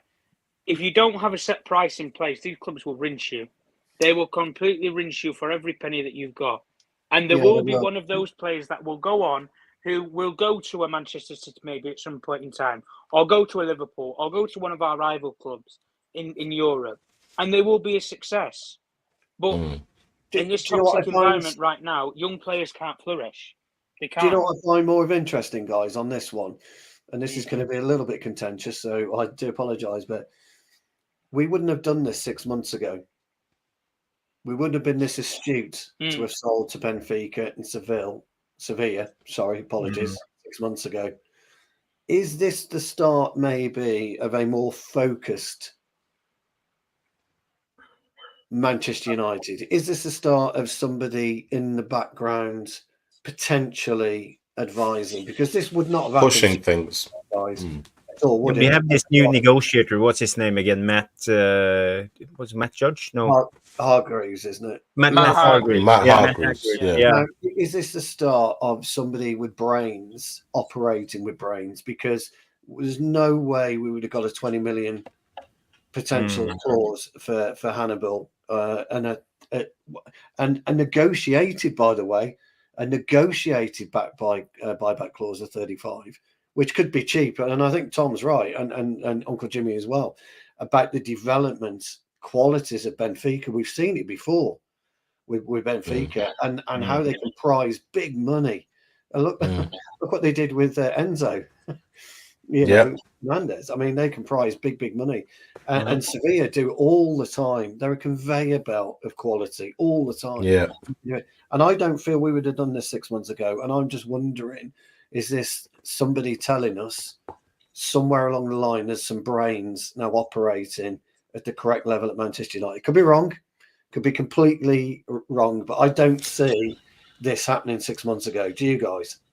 No, I don't either. I think there is going to be a, but also, you could also look at it as, guys, I do apologise. I've got to go. I'm so sorry. No, that's fine. That's fine. Don't worry. That's fine. Nice to see you, man. Nice to see you. Bless. Great to have you on as well. Just a quick thank you to the VAR room. Thanks for being so welcoming again. Love working with Uncle Jimmy and Tom. Not so much Jarvis, but I've got to put up with him. I love you really, pal. I love you really, pal. You know that. Thanks. Enjoy the rest of the show, guys. I'll see you soon. Yeah. See you. Take care, Cheers. Bye. Bye. Sorry, Jarvis. But yeah, I was just saying it could also mean maybe Ten Hag is staying at the club, and he is having a say in what he wants to see moving on and what he wants to see staying at the club. So he might have some say in it. So I don't know. I don't know what's going on at the club, really, to be honest. So I read contrasting reports every single day. I'll read something and I'll read something saying the complete opposite of it, and they'll be from quite good sources that normally will give us some decent information. But I'm just like, you said that and you said that. No, I don't want to listen now. We have our producer Mark in the background. Mark, you want to come on and say hi? Big up, everyone. Hey, Uncle Jimmy, what's going on? Tom. Big up, man. Big up. Tom, you fall asleep, man? No, I'm still here. What's going on? So do you have the latest transfer news, or you are the transfer guru of the channel? You have all the latest. They were reporting yesterday that on some of the sites that basically that negotiations have been successful with Isak Hansen, so he's supposed to be staying with a permanent contract. You know what I mean? That's good. That's some good players news. Are going out on loan. Really good. People thought we were gonna sell Alvaro Fernandez to Benfica, but he's gone on a loan, and it's not a buy, option. It's an option to buy. So it's not like he's given to them, and they decide whether they keep him or not. Like, it's up for discussion still. You know what I mean? I think a lot of players need to go out on loan. Like Hanibal going to Sevilla is pretty good for both the club and Hanibal. Like, I think he needs time to develop. Like, he has shown some good things, but I feel like he needs more game time to really develop, because I also think he has an issue with his emotions in the game. He's a bit too aggressive. Yeah, he is. He is quite. I just wish he could settle that part down, but still keep the energy in his game, because I think he's talented. You know what I mean? So, but does that deal not feel like it's set to be a permanent deal? Does that not look like that to you? I mean, it could feel like it or look like it, but we have to see how it progresses at the end of the day. Like, you know what I mean? It's like, I know United hasn't been doing well right now, and everyone seems like, the young talented players, maybe they should go elsewhere. Erik Ten Hag isn't playing them. Maybe they should go find other opportunities. But if you look at it from the perspective, how many young players do Pep play? Does Klopp play? You know what I mean? It's like, especially since our season is that we've been not performing consistently. We don't have really a stable performance. So, it's hard to bring in these players and bleed them in and, maintain your position in the league. I mean, I'm pretty sure none of us here would want to finish 10th playing young players. We might say we do, and we won't be mad at it, but people would still be raging online. I mean, Man United finishing in 10th. I mean, the lowest we've been in this season, we spent a couple hours at 8, right? And we've been in 6 for most of the season, 6 points behind top 4, and everyone is like, okay, the season is done. You know, it's over. Let's just crash everything and blow it up and start again for next season because it's done now. But in my opinion, it's like we've been here before last season, right? We were 32 points after 20 games, and everyone was like, you know, maybe we get 6th, maybe we get 7th or something. Then we got top 3. We played 2 cup finals. Now, pretty sure we had a lot more things going for us last season, but this season we've changed things from the norm, and the manager seems to be stubborn about this system he's trying to play, whether anyone likes it or not. And when he plays these players and he makes some substitutions that we all question, but at the same time, he's sticking to his guns, from my opinion. You know what I mean? He's not changing his opinion or his philosophy right now. He's going down the road with this, and I feel like I'd rather go down the road with him and see where it leads than just say, you know what, he's wrong, I'm right, I know better, and then we mash it up again and deal with this whole 18 months again, because it's like every time we get a new manager, these players come up, and then after the next season, they go down, and then we're like, oh, get these players out, get this manager out, he lost the plot, these players are mad. But we're going to go through the cycle another 2 years again. I don't think I want to do that. So I'd rather just break it all now, deal with the heartache right now, and look forward that things could only get better from going forward. You know what I mean? That's just my... I just want to ask Jimmy and especially Tom, when it comes to this, you read about the latest allegations against Everton with the FFP, and absurdly enough, they are actually maybe getting a double punishment for breaches in 2022 and 2023, while Manchester City, with their 115 charges that was initiated in 2018, is still dragging on with Manchester City's stalling tactics. So how do you guys see this thing with Everton? What do you think will go on? Will they get another point deduction? I just think it would be unfair if they do. I mean, you can't. It's gone beyond the joke now. I mean, City you keep hearing different rumors about what should happen to City, but it seems to happen much quicker with other teams, with other clubs. So, why is it that City everything seems to be delayed when it's Manchester City, and then when it's everyone else, it happens so quickly? I don't understand how it all works. I don't know what the rules are. You know, when I read these articles, I try and find the rules, and I can't find these rules I'm like, I don't even know who's right and who's wrong. But City get away with it. They're still getting away with it now, because really, what's happened to Manchester City? Absolutely nothing. So for me, I don't think Everton should be deducted points. I think it should all, whoever is being charged and being found guilty of something should all be punished at the same time. This doing it in bits and bobs, doing it to that team but not that team, and then that team is now worried whether they're gonna get points deductions, but City seem to have been reassured that they're not going to be punished about it. So what's going on? I have no idea. I've got no opinion on it, because I just don't understand the morality of it or the legality of it. Tom, do you have the details in this latest Everton allegation? I don't have the specifics of it. The only thing that I knew with this was that Everton and Nottingham Forest had breached financial and sustainability laws within the Premier League's guidelines. I don't know what the specifics are in the charges that have been brought against the pair of them, because all I know is it's gone to an independent panel, as it did with Everton last time. But it's right. I agree with what Jimmy says. I think if you give especially Everton any more points deductions, you might as well have just relegated them the first time round. You might as well have just relegated them, because if you take 100%, if you take another 10 points, they're not going to survive. No, they are not going to survive. Not. No. Out of three clubs, they will be one of them that will go down. So you might as well have just relegated them and saved them the hassle. And the fact of that, the Premier League, as it stands right now, when they bring these allegations against football clubs, there is no penalty system. There is no actual records to say that if you breach this clause or this law within the financial regularities, this is the penalty for it. There's no severity scale. They can give you whatever they want. It is almost like a dictatorship. You can do what you break the rules. There's no precedent. There's nothing set in stone. It's you break the rules. We have a look at it. We decide what to do with you. There's no regulation or guidelines to go off of or guidance to say, right, your charges aren't as severe as X, Y, Z, so we're going to take a lenient approach on you.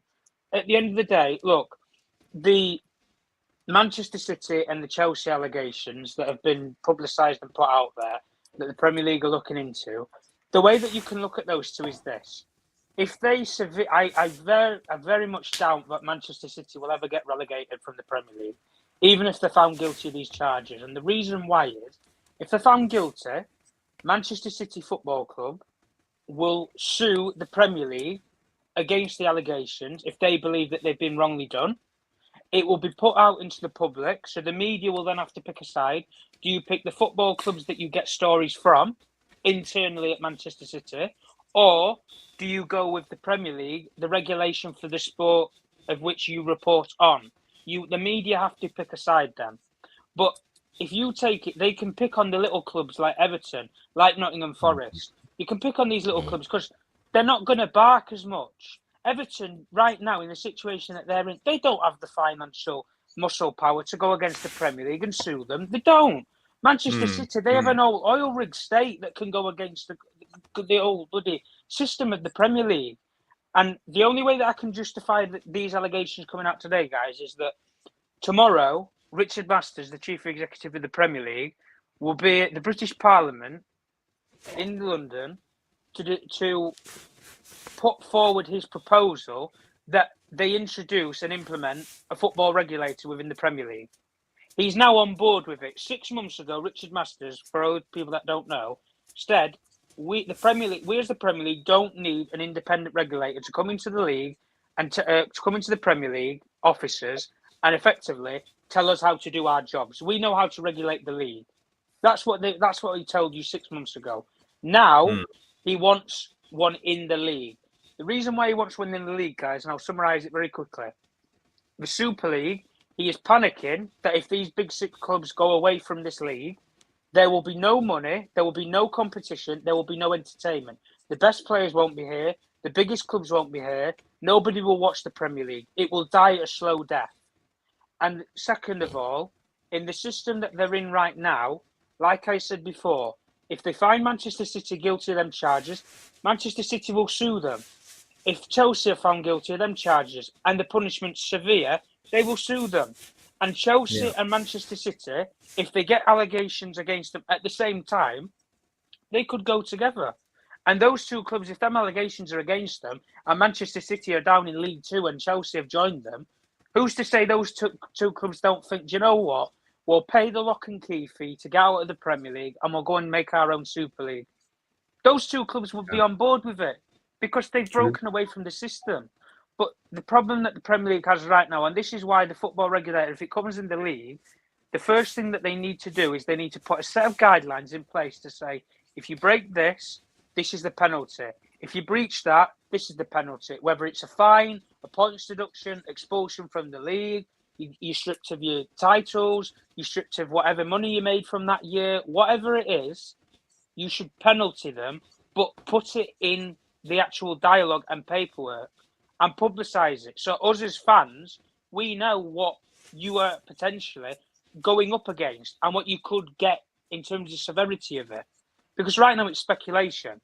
1 minute City are going to get relegated from the league if they're found guilty. The next minute they'll have to pay £100 million fine. So there's no consistency with it. You could give Everton £100 million fine and people will say that's harsh. But Manchester City could get given, 5 points deduction. Yeah. That might just be it. But we don't know. This is the problem. Yeah, that would be an outrage if that's the end of this case. You know, we all talk about this is because what I mean, everything Jarvis, is in the open, Tom. You know, we had it's the football league. the football leagues Speculation is what it from is. Germany and what's the name, the Spiegel, there's Spiegel and the football league. So everything, the leaked emails are out there. We know about the money that their former manager We got all paid, know. and We all know that they're how they guilty. did it. It's out We in all the know. open. Yeah, we all can see, guys. You don't have to be a solicitor or a law expert to look at those documents and say that something's not dodgy. How can you sit there and say that an Etihad sponsorship deal supposedly covers your company or football club, in this case in Manchester City, for 10 years? They're supposed to pay you £8 million per year until you renegotiate it, but suddenly Manchester City are influxing in £18 million every single season. How can that not be? That is not on the books. And £18 million, trust me, internally in a football club that isn't successful, as Manchester City weren't in the beginning, when they started to build things and then they started to win, £18 million means a lot to a football club. Everton's situation Everton's situation right now, it means hell of a lot to them if they got that money. Nottingham Forest will be exactly the same. £80 million does a lot for your books if you get it on there. So Manchester City fluctuating it. It is what Arsene Wenger said years ago. It's financial doping. They are the Lance Armstrong of football. Yeah. But I think one thing I will say though is that I think with Everton, there is something to be said about mismanaging funds the way that they did, and I think that is, it does deserve to be punished. And I'm not saying as severe as it has, because I think the points deduction thing in a grand scheme of things, you compare it to what other clubs have been doing, your Chelseas and your Man Cities. I think it's ridiculous to be deducting that many points and then try and deduct more points after the fact, and it's all a mess.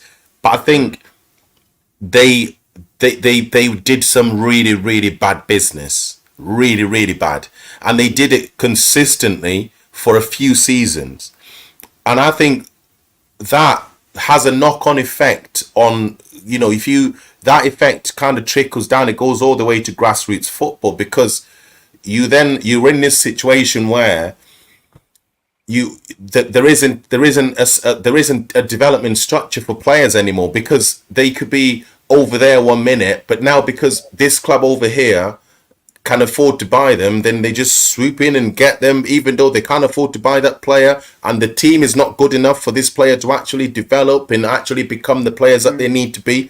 So now you've got these crop of players that are coming up with no development structure at these clubs that are buying them and selling them and buying them and selling them like they're just disposable commodities. So I think there needs to be these checks, and there needs to be this punishment when clubs are just blatantly mismanaging finances in the way that Everton were mismanaging finances. So yes, that lesson needs to be learned, but I think the punishment needs to be fair across the board. I just want to be fair to Everton, because they were a little bit unlucky, because they had a stadium deal with the name of the new stadium. They were going to get paid about 200 millions, but it was a Russian owner, so we couldn't do that because of the war against Ukraine. So we had to pull out. So in a way, they had money coming in that they were expecting, but suddenly it just disappeared. So but why are they being punished? Why isn't that enough for them to defend them? Because everyone does this. Everyone budgets on money that's coming in, and no one budgets on just money they've got in the bank. It doesn't work like that, does it? Your books are based on what you're expecting to bring in. Yeah, Jimmy, that's why they say when the other sort of 14 clubs in the Premier League, that's why they all argue that the big clubs in the league, when they always finish in the top European places, or the top six always stay in the top six, that's why they always say that there's not a competitiveness to the Premier League, because if you put it on an even playing field where every single club can spend the same amount of money in the transfer market and can regulate it, so if they want to build a new stadium, they have to pay the same costing fees year in, year out. If everything's the same, it's fair. If you have clubs like City that can just pump in money as and when they feel like it, and they don't get caught until now, over years and years on end from when those allegations have even been brought up, and now they can actually go to court and try and prove it against them. Like, you look at clubs like Everton, you look at clubs like Forest, and the financial predicament they're in. They try and they're having to break the rules just to even compete. I think people sometimes don't look at that aspect of it. If you want to stay in this league, you have to do things illegally. You have to do things dodgily. It happens, unfortunately. And the only thing that I'm going to say is, if you're going to come down on these little clubs and small fry in Everton and Nottingham Forest, and you're going to say, listen, we'll slap you with 10 points deductions and overslap the other, right, well, Manchester City, mate, expel them as a football club. They should be extinct. 10 years that they've been doing this. 10 years. Everton have done it for 5 minutes. They've broken a couple of rules, like you said, Jimmy, maybe 2-3 years. Manchester City, that's a decade. That's a legacy. Their whole football legacy that they're known for, the Aguero goal, means nothing. Means nothing. You cheated in that season to win it, financially. Exactly the same thing with the titles that you won. But nobody will talk about it, because if you go against Manchester City, they'll hire 200 lawyers, put you in the front of it, and tie you up in knots. Just like they're doing now. They did it with UEFA for 4 years. They waited and waited and waited, paid a minute fine, £25 million, see you later, we're laughing to the bank. And for a nation state that year that they paid that £25 million fine, I can't remember what the record deal was. I think they brought in $10 billion in I think it was 6 months. $10 billion to a nation state in 6 months of investment, and then they reinvested all that money. £25 million is peanuts. Peanuts to a football club like that. But like I say, £25 million, like I was saying before, to an Everton or a Nottingham Forest means everything. But if you regulate, and this is why the independent regulators, they come in this league, regulate it so that every single club spends the same. You won't see Manchester United spend £80 million on Anthony if they're not sure he's a proven player. It will help football clubs from that aspect, but it will also make it even for everybody. So Luton, if they want, they can spend £200 million to buy some of the best players to try and help them stay in the league and compete with Manchester City, with Manchester United, with Liverpool, with Arsenal, with Chelsea. Help compete financially. But finances in football, they don't add up. Manchester City have proven that with the way that they've fiddled the books. And even if they get found guilty, guys, we all know what we've read. Let's be fair. We all know what we've seen on those documents and what we've seen. Everybody will we always use the phrase anyway, slide them a brown envelope, they'll shut up. And Saudi Arabia, come on.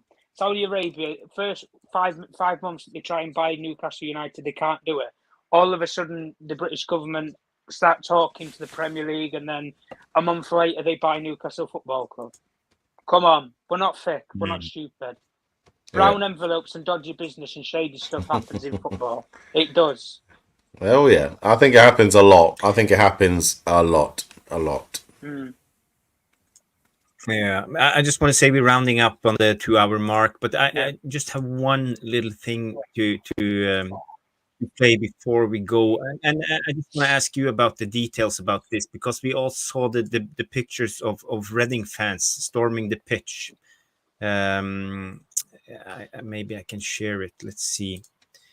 I will try to add it to the stage, and you guys can see it for yourself. Where is it here? I can't play the sound though. You see the Reading fans is storming the pitch and actually stopping the game against Port Vale. So Tom, what is going on with Reading? You know, I live in Norway. I don't get all the news on the lower league teams. Why are they doing this? Well, they're storming the pitch based upon the board, when they put forward plans for the future of their football club, and they showed the financial findings of their football club. They don't have any money to spend to buy players. They will struggle they can't buy any player in January. They're struggling to find loan fees to even bring in players. And at this moment in time, like I said before, when I used the example with Wigan, when Wigan nearly went into administration, a Chinese billionaire bought them on the same day.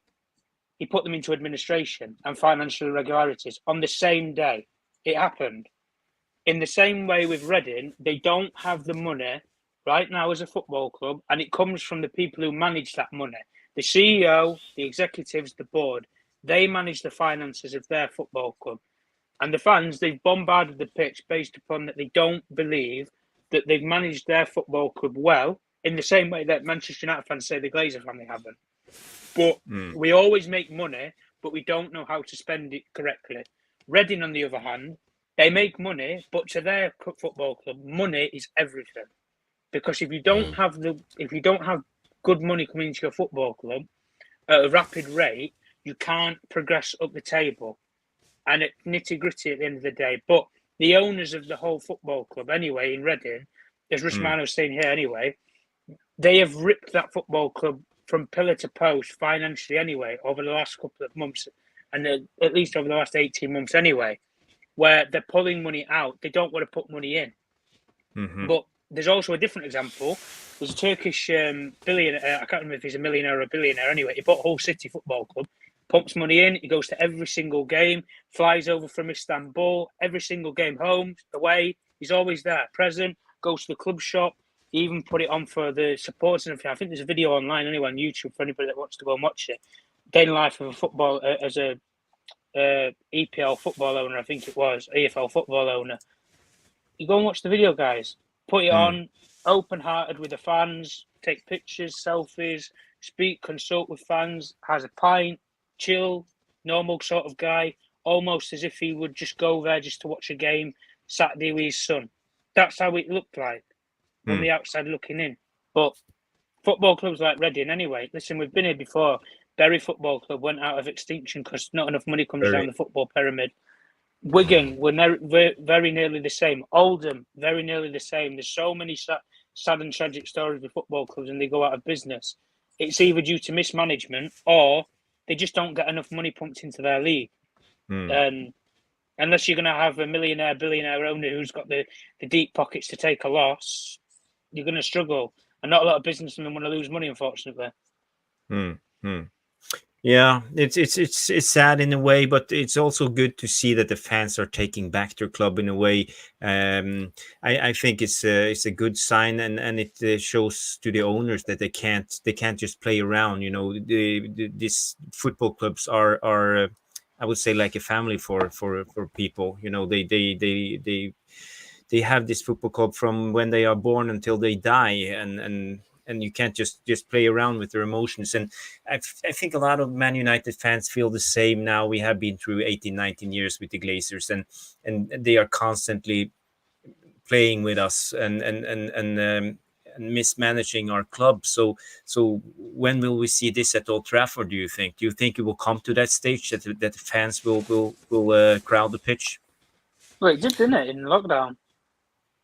Yeah. Nothing Stopped happened. the they but we stopped the game. During the game though, but yeah, they did. Yeah, but I think at the moment there'll be a lot of patience from the fan base because obviously we've got the new ownership in place. So I think there's going to be a lot more patience than there would have been if this sale hadn't gone through.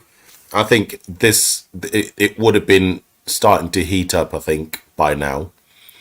Because the results have not been great. I think the only thing that people are holding on to, even those that don't want to admit it, is that there's a new set of owners that have come in, and people are hoping that will be the big change that we've been wanting at the club. So at the moment, that's all people are counting on, is this change that's happened, but we don't know what that's going to look like. So it's all hope at the moment. So I think there'll be a lot more patience from the fan base at the moment. Yeah, well, it depends how the rest of the season goes. You know, we are in a downward spiral, and we will probably keep losing as long as if Ten Hag stays in the job. And I don't see players coming back will change this around in a way. Yeah, we can hope that Casemiro will come in, and I know Mark is an optimist and hoping that everything will work itself out, but I can't even see us coming back from this at the moment. Mark, how do you predict the rest of the season, since you're the biggest optimist amongst us?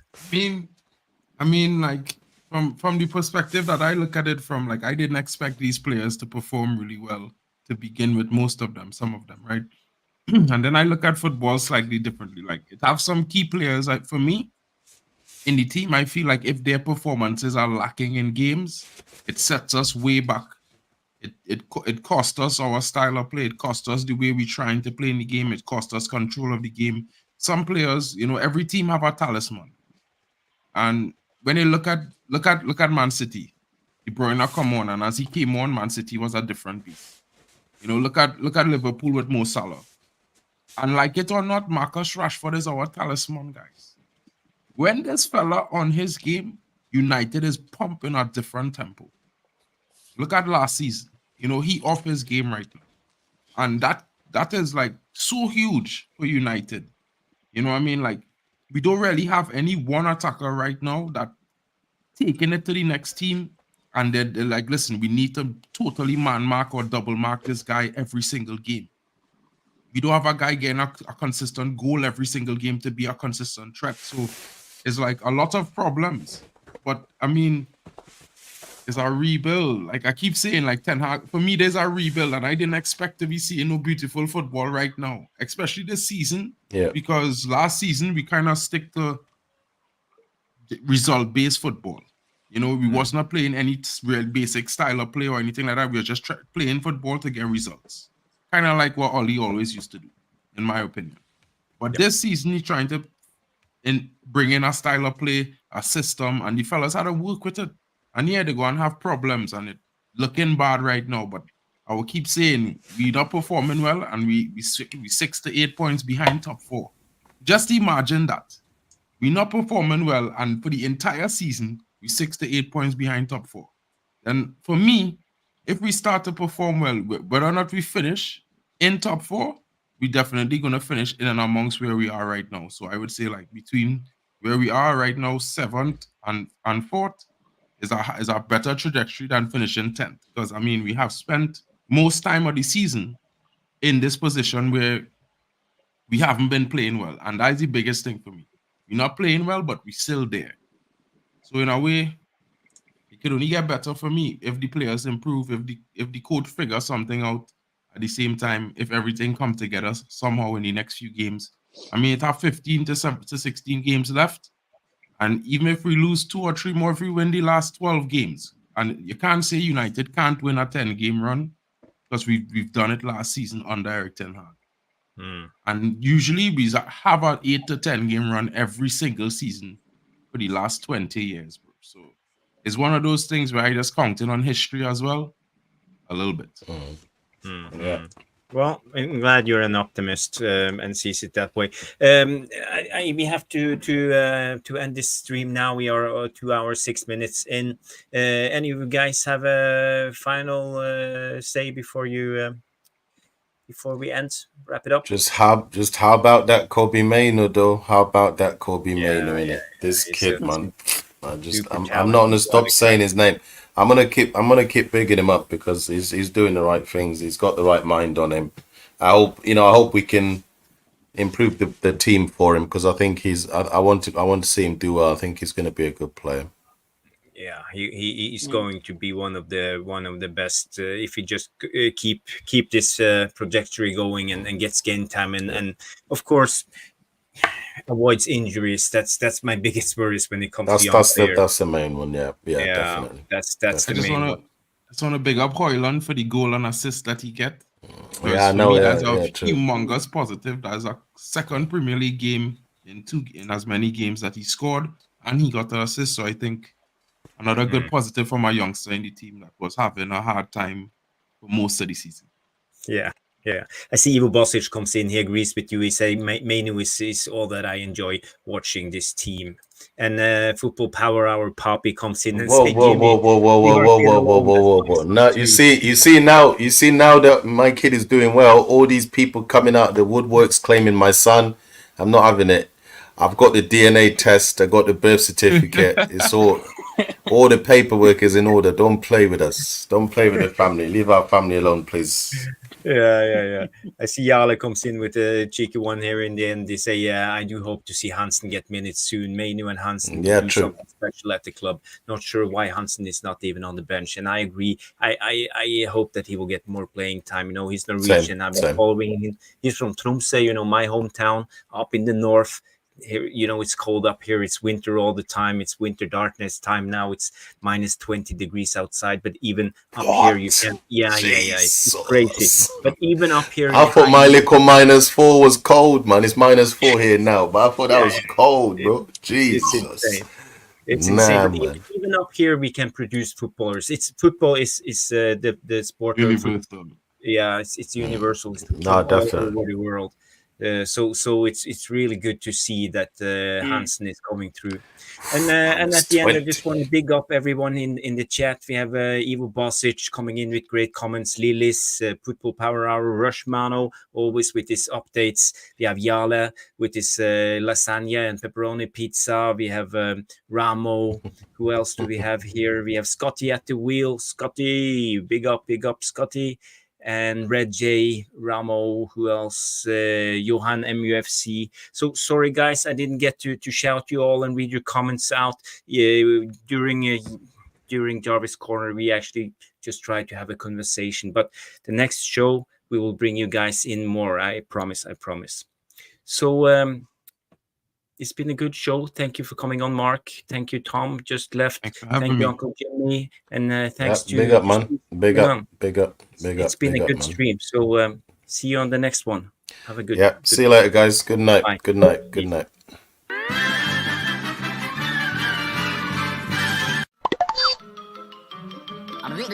That's all, folks. Thank you so much for stopping by and watching MUFC Realist TV. Don't forget to like and subscribe and follow us on the socials.